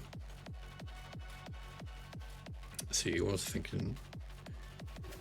Oh yeah, I remember like we were talking about it and how like the randomization of skills, and we're talking about how the methods that were showing, right? Like if certain units on the map rolled certain skills, that method just wasn't gonna work. And I think like trying to get through the game at that point, like both as like a kid and also just like hearing that is what kind of soured it for me. But I do like the idea of like a game mode where more things are randomized other than just whether or not a character has like one or two more strength, you know.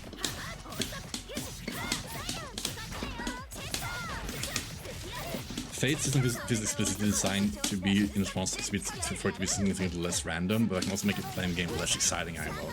Yeah, I mean, like I think it's something you gotta balance, really.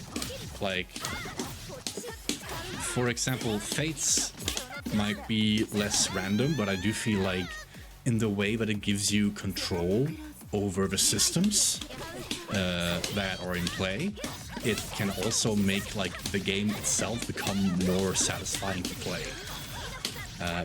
Specifically because you are in more like in control of all these factors that are happening.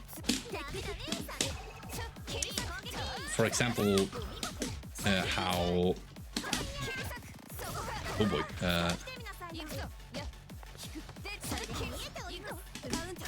For example, how the pair-up shield works in that game, or how the pair-up mechanic at all works. Like in Fates, you really just pair it up. Or like in Awakening, I mean, like you just pair it up and then you hope for the best. You know, you just hope that you roll the good bonuses.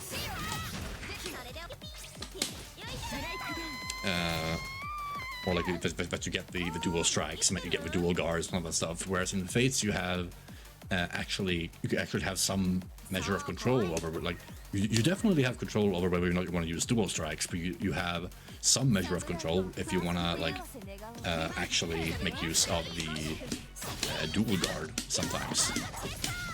Of course, it's not as much control as it depends entirely on how many times you get attacked, and if you get attacked like quote unquote the right amount of times that you actually set up to start using it in that way. Oh wait, scratch my nose. But it's relevant. It does make the game, in my opinion, more satisfying to play.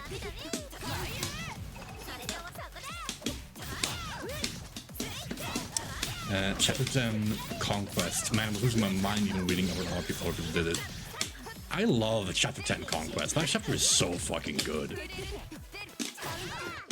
Like, the decision making on Chapter 10 Conquest is just so tight. And oh, I love it. I love that map. It's hard, definitely. It's really hard. But it's really satisfying and really fun. Those guys feel kind of bad in that sense that if your strat doesn't hold up to certain setups, you should use a different strategy. Yeah, definitely.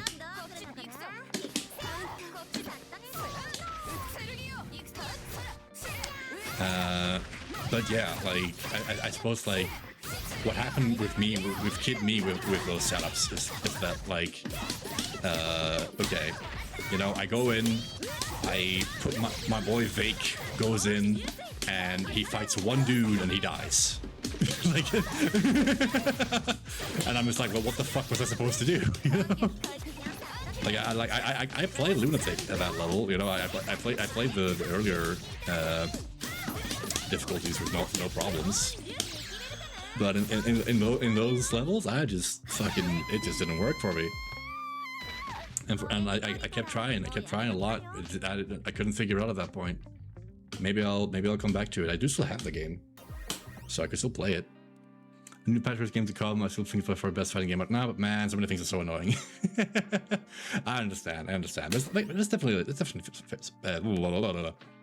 a lot of things in this game that can be pretty annoying, and I think, like, yeah, I agree with you, Chris Fish. I think this game is definitely like one of the best ones around, or like it's absolutely the best one around, to be honest, in my opinion. I think it's also like important to know that, like, the reason a lot of other games also have things that are annoying, you know, like you're probably not going to run into a quote unquote game that's worse, but then doesn't have annoying things. You're going to find other things that are annoying in those games as well. Like the reason why these things are so annoying right now, or like why you're bringing these things up as annoying in this equation, is the fact that, like, these you know these annoying things, whereas in the other games these annoying things are as of yet unknown.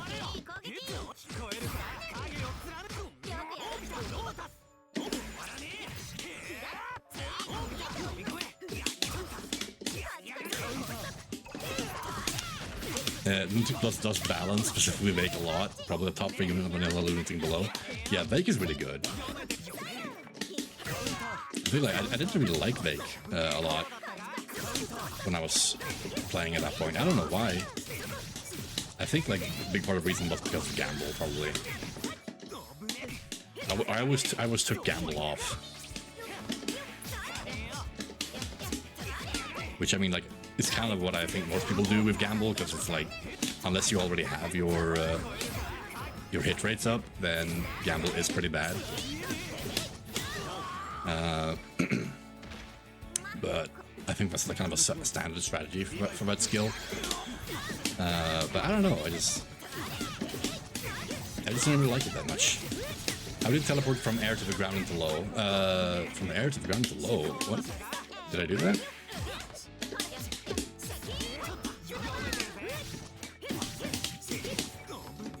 Did I? I forget.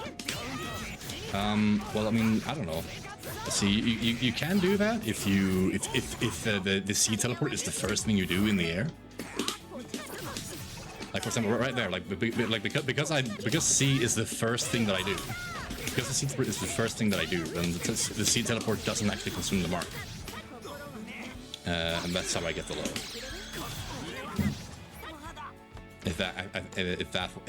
I think that's what I'm doing. If I'm doing it in some other magical way, you'd let me know. Because if I'm somehow doing something that I shouldn't be able to do otherwise, then that's a problem.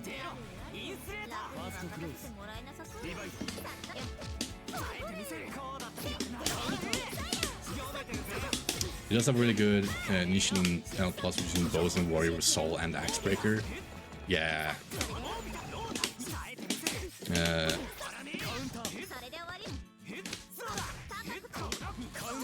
Definitely.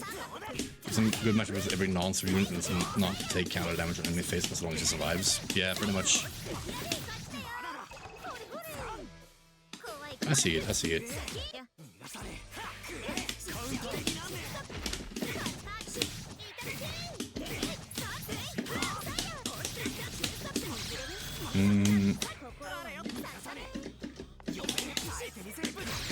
Oh boy. No, damn. Okay. Oof.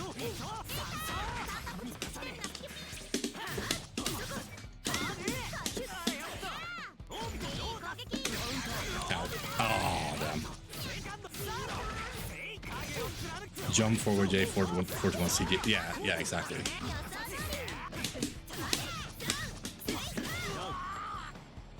Seems good. It's nah. I'm not gonna. I don't think so, really. Like, I think it's gonna catch someone who's not aware, but it's as soon as you're fighting someone who is aware, it's gonna smack you.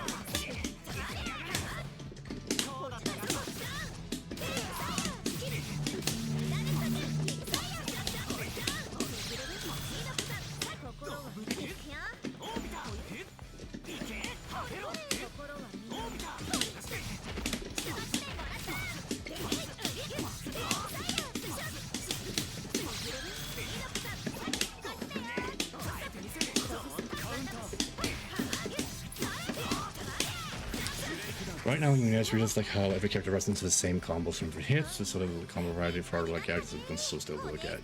Yeah, I suppose I can see that. It's also just like, I mean, like Yuzu does. I have a couple of different combos here and there. Like, no, of course, like I'm kind of cemented in my routes essentially at this point, right?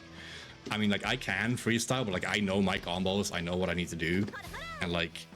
To be honest, like Yuzu's extensions are kind of limited to literally 6-6C into 2-6A, 6E, 2-4B. Like that's just like standard things. And after that point, there's really not much left to do. So basically, any combo that you do with her is gonna either use something like that at the beginning or at the end.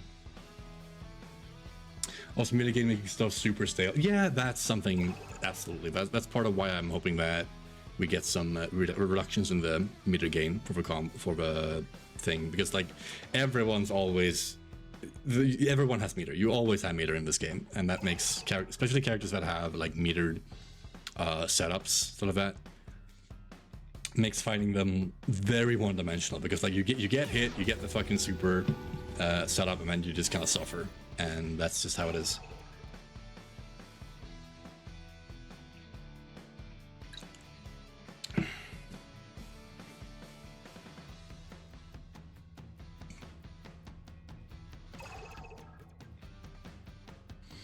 But in general, the L plus early game is very much crowd controlling with Frederick, while your other units either chip or bait single enemies we can survive against. Yeah, I can see that. I can see that for sure.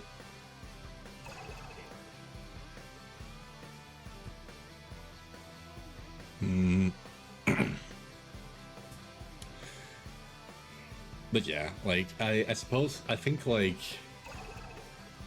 I don't know, it's weird.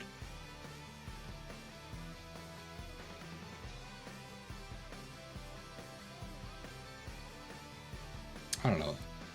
Many things got me not wanting. I think there were a fair amount of things back then that got me off the idea of actually trying to play L plus.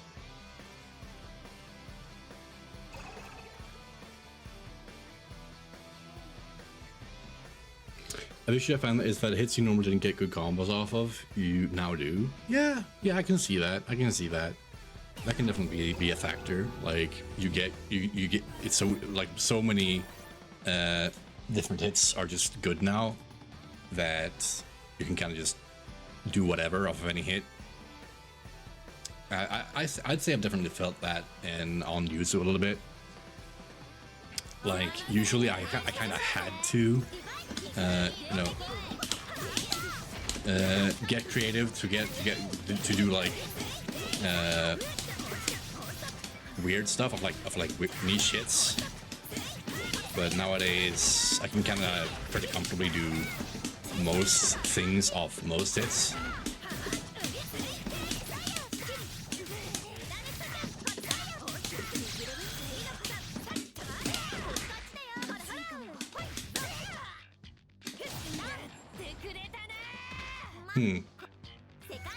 I like to use like the guard force a bit more because often something we don't deal with otherwise. Yeah, I mean, like there's definitely things about it that I like. I mean, having more meter does, like you said, mean more guard thrusting, and means like for Yuzu we have more interactive defense. Where like rather than just kind of sitting around and waiting for an opening, I can actually make a decision to holy shit. Make a decision to guard thrust and get out of there, and like try to get out of there more often. But yeah, I would rather not have to deal with the situation more time, like have to deal with the situation less often. I would rather like need to make a decision to keep my meter around if I'm gonna get hit by on the off chance that I'll get hit by that situation, or that I get put into that situation, rather than have my defenses reduced to do you have guard thrust? Yes, no.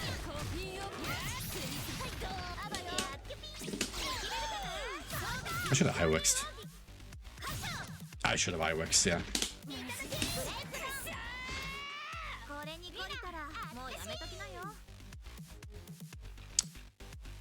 But yeah, like as we're always saying, right? I still like the game. I love the game a lot. And I think the game is still good.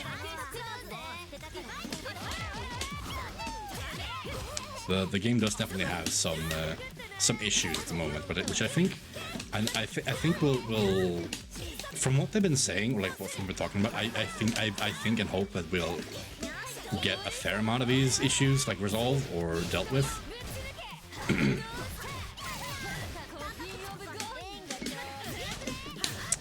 Will like at least be addressed or resolved in some way.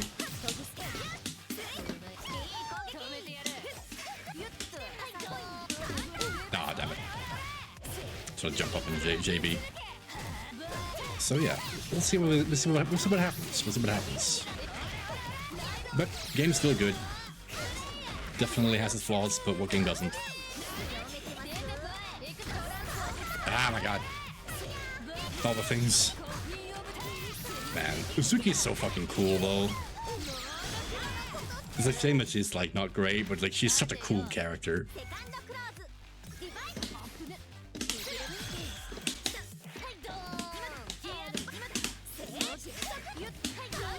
No, damn.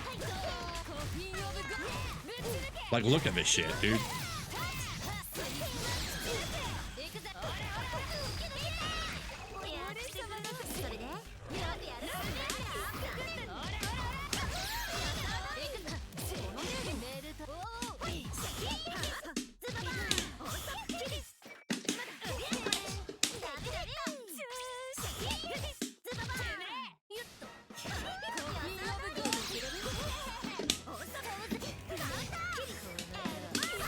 Oh my god.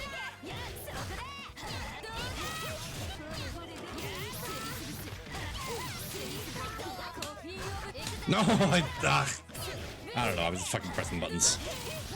Yeah, that's gonna be the end of this round. Oof. Oh yeah, this game. Yikes. Ouch. Okay. I'm just kind of just in my own head thinking.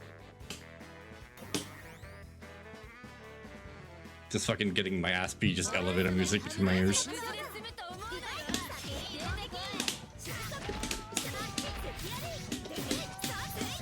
I definitely feel like Yuzu doesn't need to get better. The game will be healthy if most of the kills are early. Yeah, like that's kind of like the way that the game is in a confusing spot, as you said earlier, right? Like, there's a lot of characters that are just they're perfectly good, they're fine, but like there's a lot of characters, like the other characters that are like really good, are just good in a completely different way.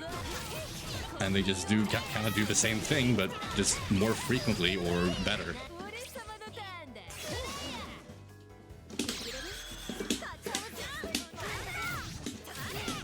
I don't know. Maybe that's not the best way, but I said it. I think I said something. I think I said the opposite earlier. So maybe that's not quite what I meant. Oh boy. Goddamn. I'm so not used to like the way that thing reaches. Holy crap.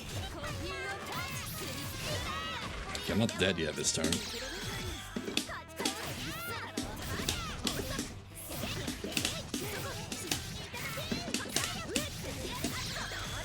I said this turn. As if I'm playing fucking Fire Emblem. Jesus. You guys have me thinking about it now.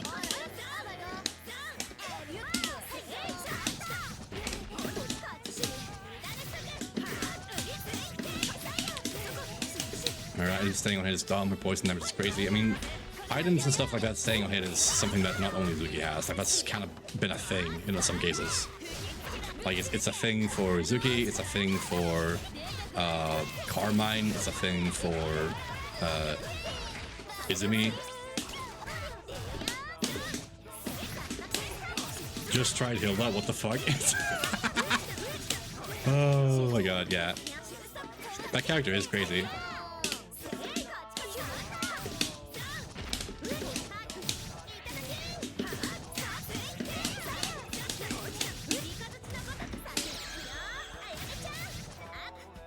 She's knocking futs. Pretty much, yeah. Pretty much.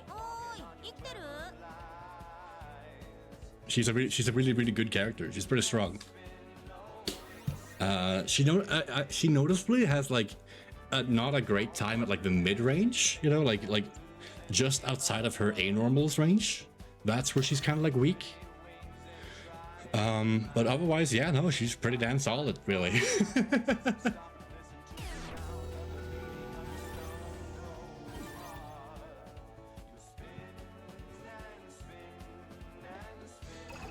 Yeah, and the Roomba especially. The Roomba is just a war crimes, really.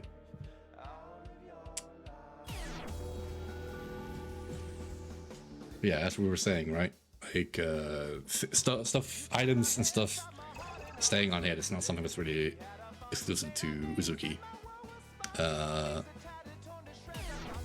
It's something that has been on a fair amount of characters at this point. It's been on, and I think like the big thing about it is that it's kind of inconsistent in a way on how it works. I don't know.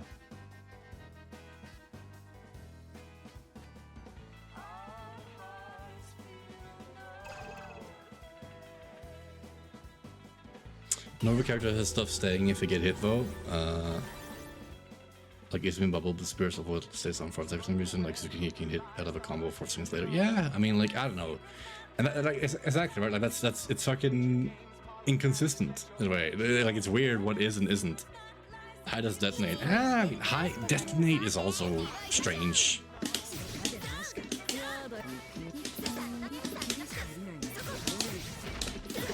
Because like I mean, on one end, like if you're really at a point where you're using detonate and you're getting comboed, that's strange. I don't know. And for detonate to then knock you out of that combo.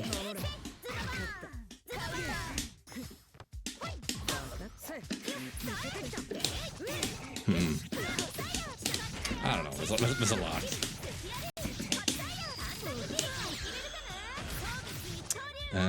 See, she's still a fun, physical, proper spell-chucking mage. Yeah, definitely. And like that's something that's really cool about her as a fighting game character. Because like because like it's always cool when you have a character who's like not just physically throwing hands in a fighting game. But something that's always like really interesting and cool. Like it's always a little bit boring if every single character in the game is just Ryu, you know. If it's just Ryu can copy paste it over and over again. Like thematically and stuff.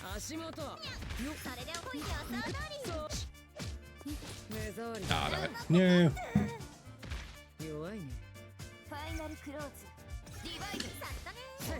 Short of a game, exactly.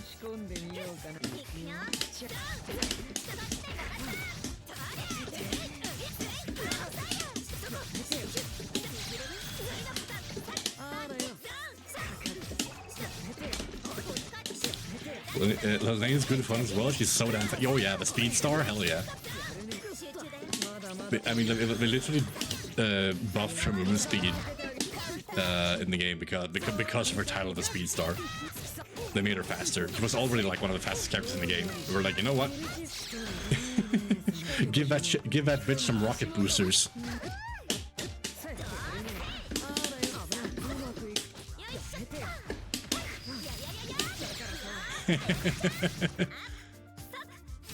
Yes, the computer was so slow before. Oh, like you wouldn't. She needs it, dude.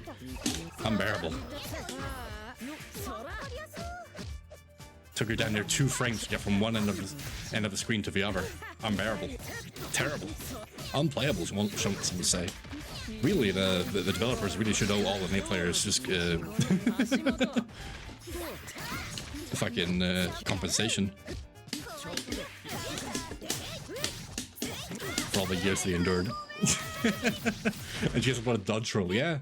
And her force function also is a frame 1 dodge. For some reason, you press A, B, and C, and you can do a dodge, which you can then cancel into a hit. The dodge can dodge anything, anything that isn't like a grab. So it's pretty insane. It's not like, of course, if it's like a bunch of multi-hit stuff, and it might not work, but it's still a very relevant part for a kid.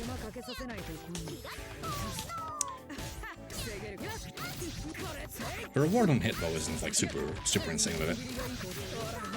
I'm really good at this game, but when the dummies don't fight back, dude, same.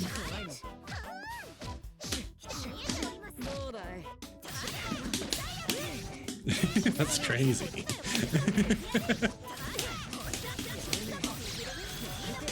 I want Ryu's get deleted from every fighting game. Professional Shoto hater? Damn, alright. I mean, I didn't mean to like that. I like Shoto. I played Ken in Street Fighter 6, and I think he's really cool. I just don't want every single character to be Ryu Ken over and over and over.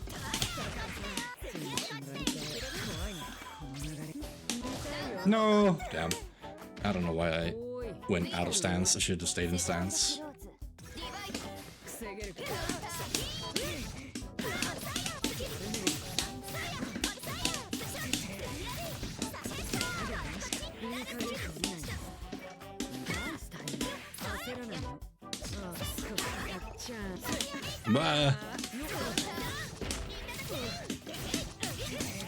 Wrong, gets sent through Shoto Dimension.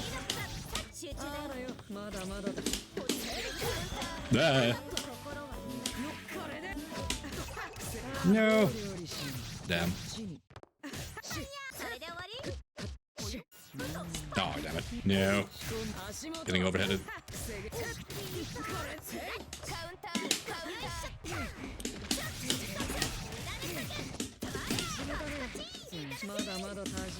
Ah! Fair enough.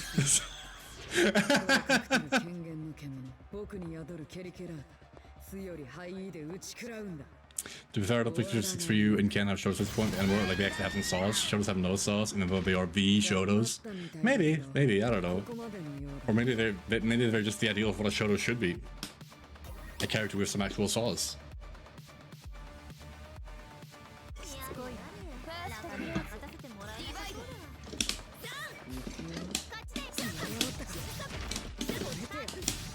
There we go.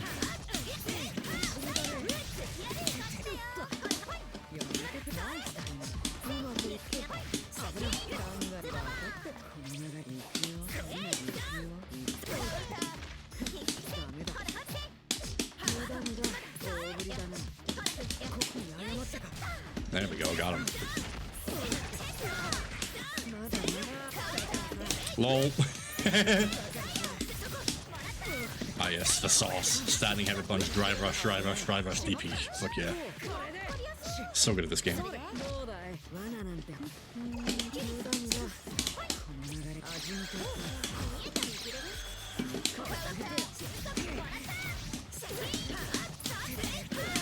There we go, got him.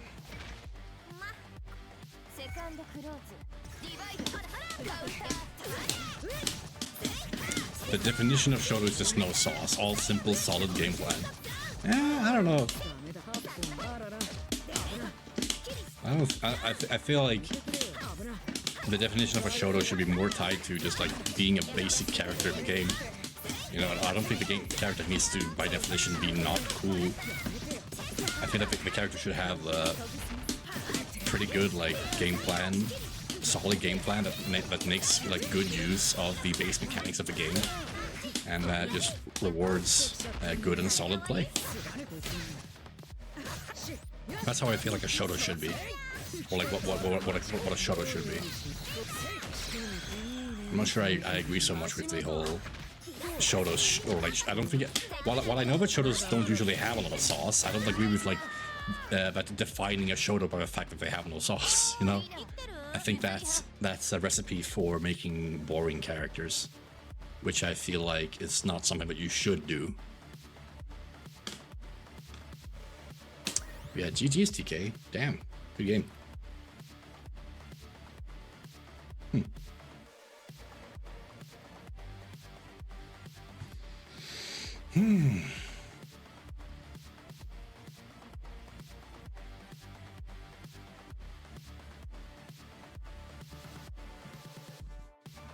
But yeah, no, it's strange to think about. I wonder. I'm thinking more about like whether or not I'm gonna hop into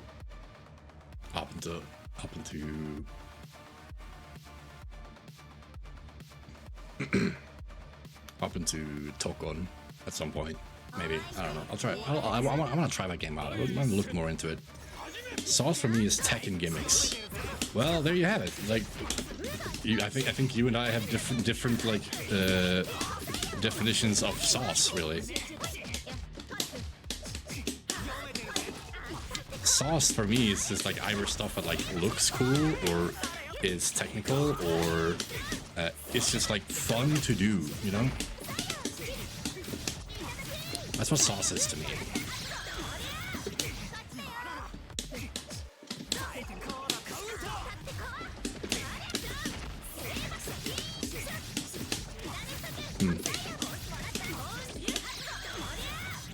So like me saying a character has no sauce, it means that I feel like the character is just very straightforward, does not like provoke any real thought, and is just very one-dimensional in my game plan.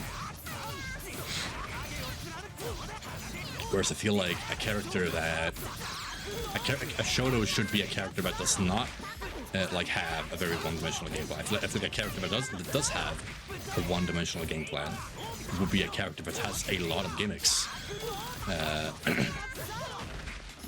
Because at that point, the whole game plan relies around you just shoving gimmick after gimmick in the opponent's face and hoping they don't know the one.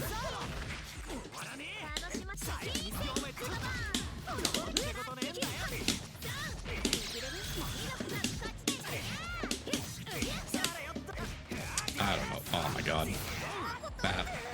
that was just so preventable. Like, goddamn. That should not have worked out for them at all.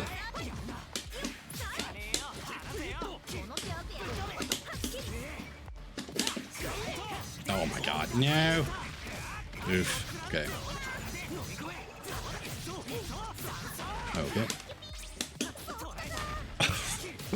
Bro, 5A fucking sucks. This button is trash.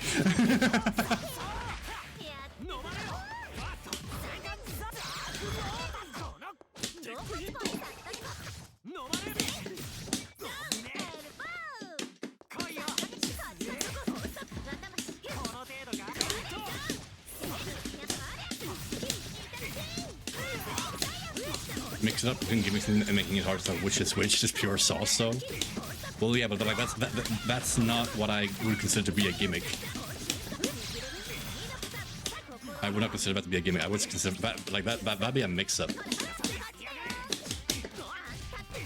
rather than a gimmick.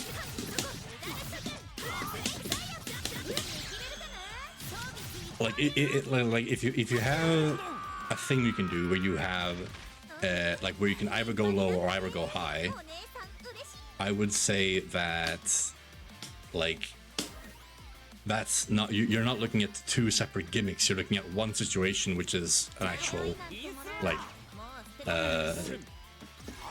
RPS, you know. Like a gimmick in my mind is one situation that has one answer. And yeah, I don't know. I'm not. I'm not in the headspace to discuss this right now. I'm fucking gaming. Roll.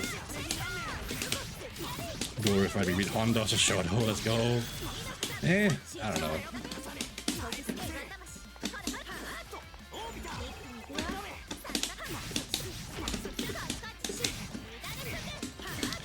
I mean, he might fulfill the role of a Shoto better than Ryu can in that game. Maybe, I don't know. I don't know enough about Honda really to comment.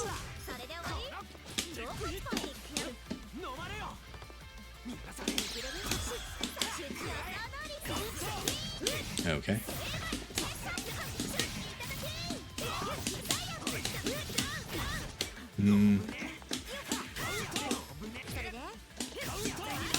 Ooh.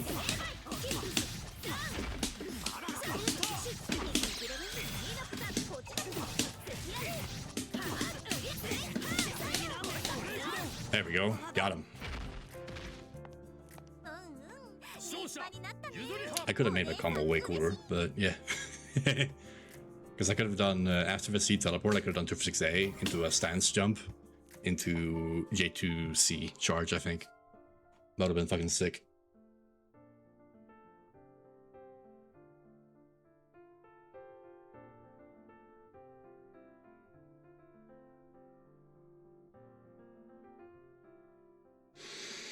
I'm gonna go to sleep. Nightblood, thanks for the stream. Thank you as well for coming around, Ice Killer. Appreciate it.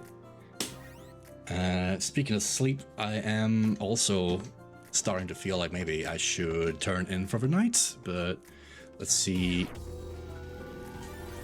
We'll do one more. Let's see. Now for like for example, if I do delay gem, set and wake up, they gotta mix and lose the DPs or instant gem to get 3+ frames to beat DPs with no mix, which is pretty hard for me to point to switch. But you can. That's like a mix of two gimmicks. No, I'd say that's one situation. That's one situation in which there's two options. I wouldn't call that a gimmick, because a gimmick is like one thing where there's a definitive answer to the thing, and if you do know the answer, then the whole thing doesn't work. That's what a gimmick is to me.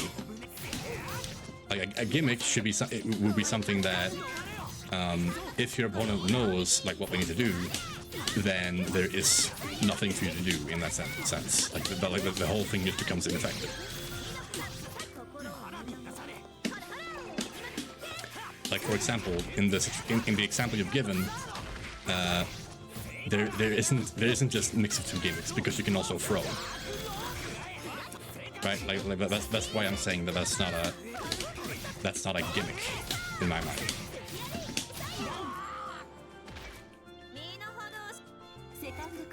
Like a gimmick would be something like Yuzu trying to go for a unblockable setup, in which if you just look at her and then you backdash, you fucking win, you kill her.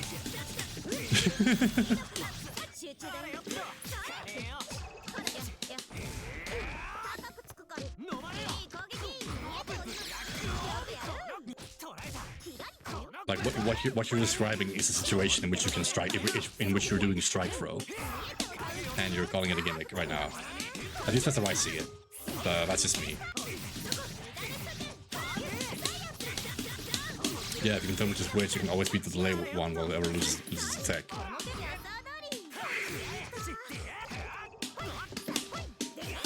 That's not really what I'm talking about.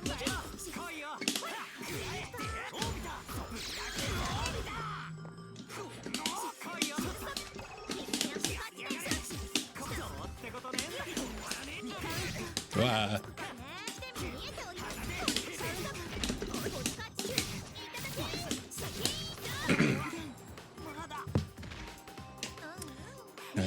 You're going to beat the delay one. Then some wake up to get a mix of these DPs, for instance. Yeah, no, I don't see it. I wouldn't call what you're doing a gimmick. I wouldn't call that a gimmick.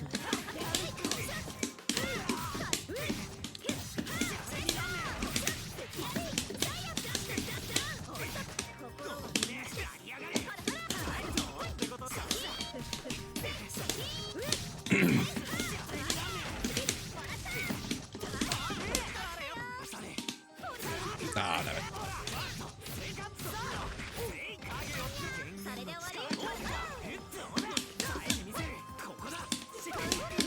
Like, I'd say what you're doing is just a strike throw setup. Like, I wouldn't call that a gimmick per se.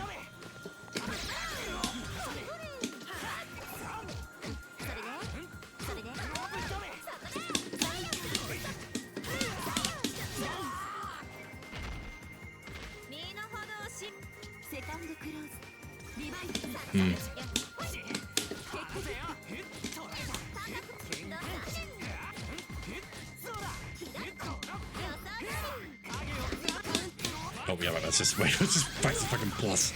No matter what, I don't know why I fucking thought I could mash there. I had no reason to do that. But we gotta.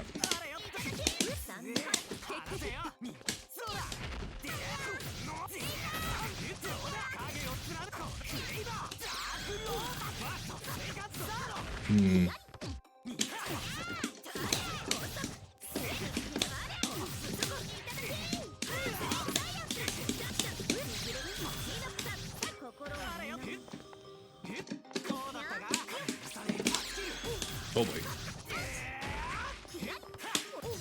Ow. This fucking reflex. Push to throw.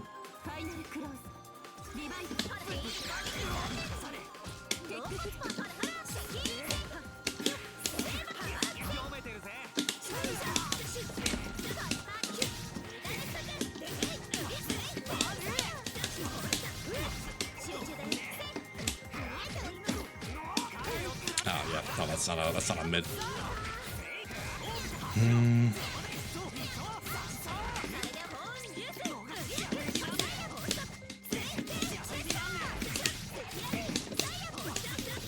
Trying to think about like how I know how to talk about this more. Because like the concept of like, I mean like in the end like what is and is not a gimmick is like not really relevant. It's kind of like whatever. Of course, not to like have a conversation. We need to agree on like what is and is not a gimmick. But it's, I don't know. It's weird. I don't really know how to see if I would lay gems wake up to get a mix and lose the DPs or instant gem to get 3+ frames and beat DP but no mix. But it's pretty hard for my opponent to tell which way you can. And it's like a mix of 2 gimmicks. Delay gem set on wake up.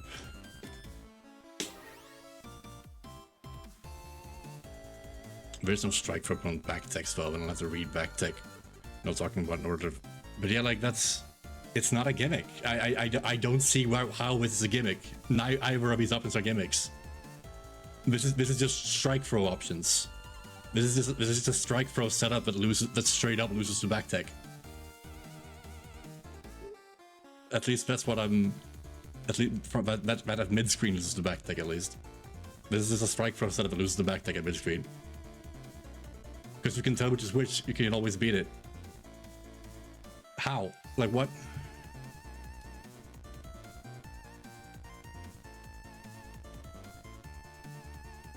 There's a situation here in which you just get 3+ frames. They either kill you with DP or they get 3+ frames. How is that beating it?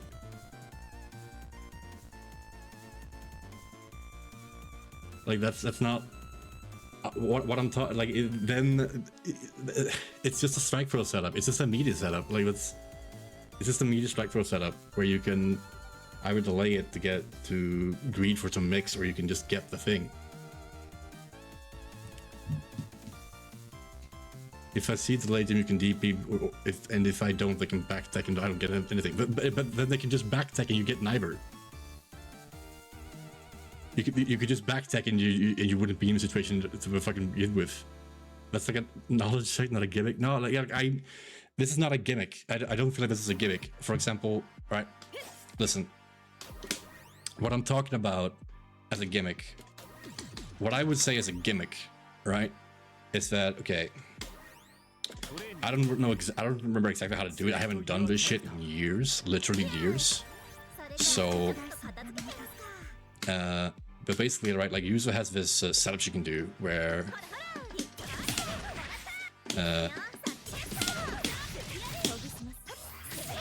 like she can do like an actual unblockable setup like that. But here's the thing, right? Like like this shit. Right? If my opponent just like sees that I'm charging this shit, they can just like backdash on wake up and kill me, and I'm just dead, right? Like the whole thing is just completely blown apart by the fact that by the fact my opponent knew what to do. Like it's straight up ineffective. It doesn't do shit.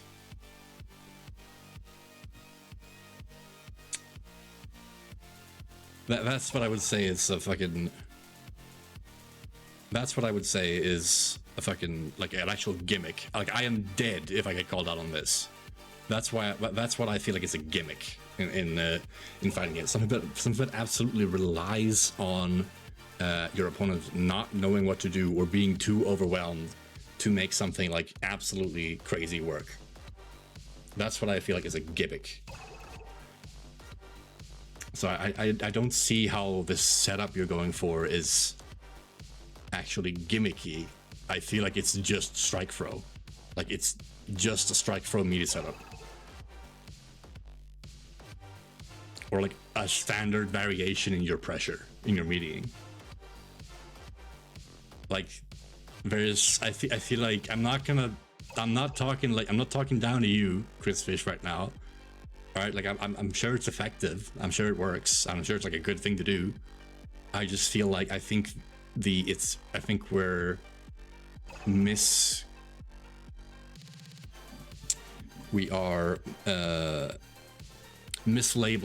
what it is that you're doing. Like I feel like delay 5B is about as gimmicky. It's on the same layer of gimmick as a meaty as the setup that you're suggesting. At least that's what appears in my mind. I don't get what part of this is so gimmicky. I don't know. That's just me. That's just me.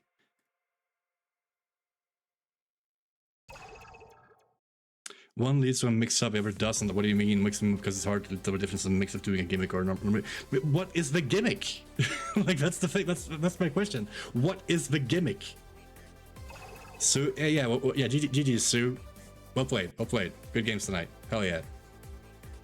But what is the gimmick, Chris Fish? What's the gimmick? That's the part I'm not understanding. What is the gimmick here? The delay gem is the gimmick because it's fake as fuck. It's just bad. Like, that's all it is. I mean, like, I don't.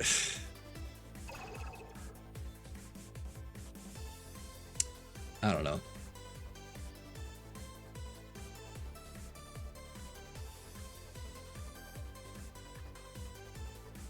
Like, think about the thing that I just showed. Like, if you do this shit properly, then the setup that I did is in fact a meaty unblockable. But if you just backdash, you just kill it. Yuzu.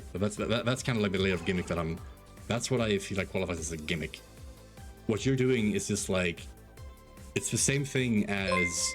I mean, Yuzu does this a lot recently, or like just in her gameplay, right? Like where she will actively like forego certain things that would otherwise be obvious or good, in order to like shake it up and keep your opponent on their toes, because she does not have like these can opener moves that a lot of the characters do. Also, thank you for the follow, Copstag. Appreciate it. Welcome. Hope you had a great night. But yeah, no, like I just don't see how it's a gimmick. I just don't see how it's a gimmick. I really don't.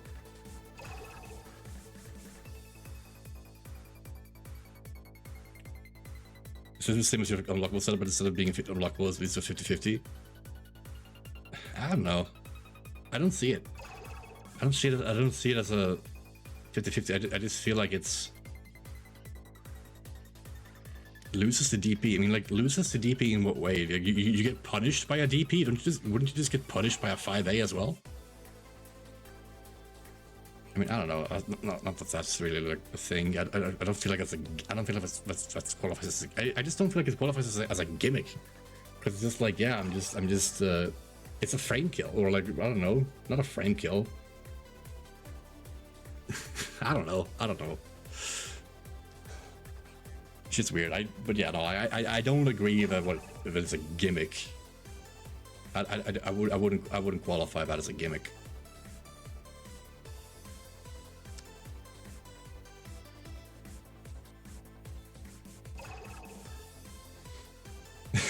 Yeah, no problems, man. Hell yeah. Thank you. Appreciate it. See. But yeah, like it's just, you're just doing pressure. Like that's probably, you're just playing a mind game. Like reading this description that you've given me is just like you're just playing a mind game. I don't know. It beats 5 because gem explosion, but loses the DP because the gem is a beast. You get a 50 point. Shinka, what did I walk in on? We're talking about what is not a gimmick, basically. You get a 50 point. Right, so then it's just a setup. It's just a setup. I don't know. I mean, like, I don't know. That feels like moving the goalposts. I don't know. Like that, like I don't know. I feel like that's. There's an infinite gimmick copy bit. It's always important to cheat, deceive, or trick, especially the mechanism for secret and dishonest control of gambling. Yeah, because set up as a gimmick. I don't know. I just don't see it. Like, but like, are you? I don't know. But like, that's kind of the thing. Like, how do you tell?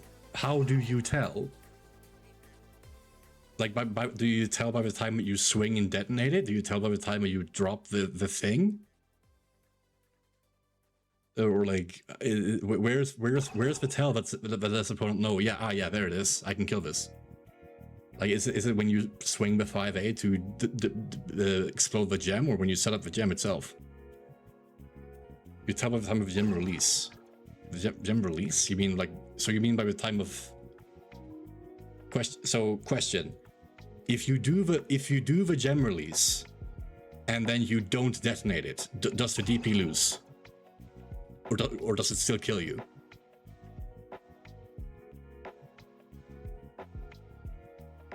That's the part that like has me like, if you release the gem, you make the gem, and then you don't explode it.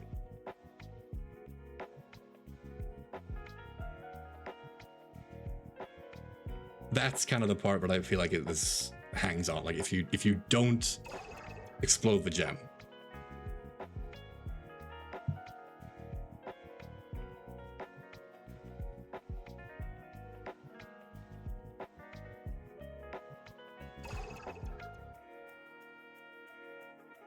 do you still lose to the DP? That's my question. Or does that bait the DP?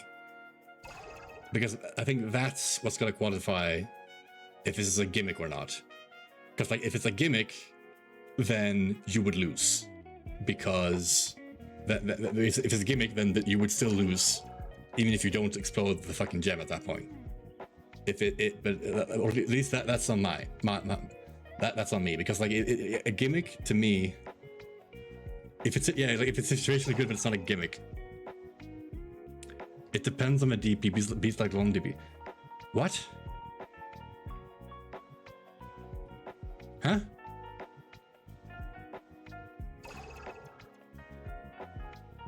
Now I'm really confused. Because now I feel like the fucking...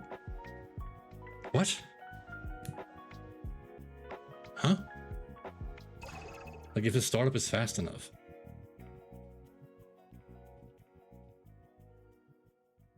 Right, so now I'm starting to feel like, yeah, no, this is definitely not a gimmick what you're doing. This is just a mind game. This is a mind game straight up. It's a mind game. It's a mind game that kills anyone that is just completely one-sided against anyone but does not have a meterless DP or DP in general. It's a setup. Like it loses to say hi to you. This is not a gimmick. This is a setup. It's a meaty setup. Because like the thing with the setup that or like the idea that I showed, right? Is the fact that like basically like for me to say that like this was a gimmick what you're doing, it would need to be like you put the gem down and then that's it, right? Like anything that happens from that point is telegraphed. Like at that point it's telegraphed and the opponent just has to answer and they win. But it's not. A setup is a gimmick IMO because you can kill. Right, so every single setup in Uni is a gimmick. Cool. Just don't get gimmicked, man. Just don't get gimmicked. Yeah, Carmine, yeah, just don't get gimmicked. Just delay tech. Just delay tech versus Carmine. Just it's just the answer. It's just the answer. Just delay tech. But no, I don't agree with your definitions, Chris Fish. I don't agree with your definition, how you're defining this. I don't agree. I feel like you're using the word gimmick in all too wide of a sense. Did I start this gimmick combo? No, you did not, Sue. You did not. It was Chris Fish. Chris Fish started talking about gimmicks. I'm gonna put that out there quickly. I don't agree with your definition of gimmick. I think you're using it way too broadly. But yeah, no, it's like it's whatever. It's fucking whatever. It's not that important, really.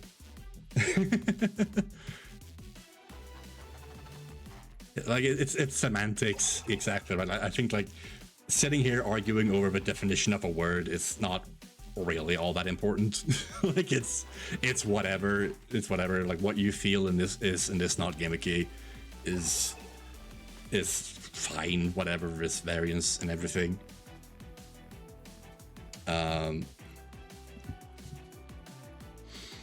But yeah, it's just I don't know. Like I feel like at least like gimmick can also be just a strong tool a character has. To be fair, like if a character's never doing something. Yeah, exactly. Like I think that's also like a different kind of gimmick. Like in the gameplay wise, what I know as a gimmick in specifically fighting games is a tool or a setup that is very, very specific on either why it works or why it doesn't, and then requiring some specific setup that has like specific answers in a way, and that basically gets demolished if it doesn't get to do the exact thing it does, essentially. Like for example, the idea of the Yuzu unblockable setup that I just showed. But of course, maybe I use some wrong words, but yeah, like essentially it's knowledge check. A gimmick is all gimmicks and knowledge checks are both like very adjacent in a sense. I think gimmick in fighting game sense commits even harder to the idea of knowledge check. Now, a knowledge check is like, oh yeah, you have to know that that this sequence is high low low or high low high or whatever, and the difference of that being like difference between that being like, I think like for it to be a quote unquote a gimmick in like fighting game sense, it would be like it's a difference between you need to knowledge check would be like, oh, if you you need to high low high block this basically, and if I were to classify it as a gimmick, knowing that it's high low high block would lead to a punish, like basically like your opponent is just dead if you know that. That's how I would say quote unquote a gimmick is. But yeah, that's how I see it. Now, of course, we're on just semantics here, and of course, like the general idea of what a gimmick is different, like for the quote unquote real world. But yeah, like reminds me of Marvel Captain Face Phoenix unblockable high-low setup. Yeah, I do be like that. All right. Like for me, just Hilda being a Vortex character is a gimmick. It's not a common thing most characters. Yeah, no, like that is a different idea, right? Like that is the general idea of a gimmick. Like that is just like the general everyday, the layman's idea of a gimmick. Like what I was talking about is generally like the concept of gimmick in like he's just hitting people with the gimmicks in a fighting game specifically sense. And yeah, no, I don't know. So it's yeah, no, like yeah, exactly right. Like the IRL definition of gimmick is slightly different from is different from the FTC. Like that, like when I say that's a gimmick, I talk about like the FGC definition, as you put it, Dylan, of what a gimmick is. At least my understanding of it. So I'm talking specifically from the perspective of like FGC, what is and is not a gimmick in a fighting game. Now, of course, as for the general definition of a gimmick, differentiating knowledge and gimmick is also a thing. Well, yeah, no, absolutely, 100%. There's definitely differences in all things. I can't claim to be all-knowing. Absolutely not. We all know different things. Like I'm just sharing like my perspective of what I know, or like what I've been told, what I've kind of like had the impression of what gimmick and all this stuff is. Like to me is like a gimmick is a knowledge check, but to be extreme in the sense that like it really is just like, hey, you need to know this exact thing, and if you do know the exact thing, then your opponent is just straight up dead. Like whereas a knowledge check can be like, oh well, if you know this thing, then you don't get hit here. But whereas a gimmick would as I said, take that to the extreme and be like, oh, if you know this thing, not only do you not get hit by it, you also kill your opponent for even trying it. But yeah, anyway, in any case, I did say just a bit earlier, but it is late. I am going to be heading out for now. I got schoolwork to fucking do tomorrow. So yeah, no. Thank you guys so much for hanging out. I really appreciate it. Cool conversations today. Hell yeah. Had some real good talks. Appreciate you guys for coming out here talking.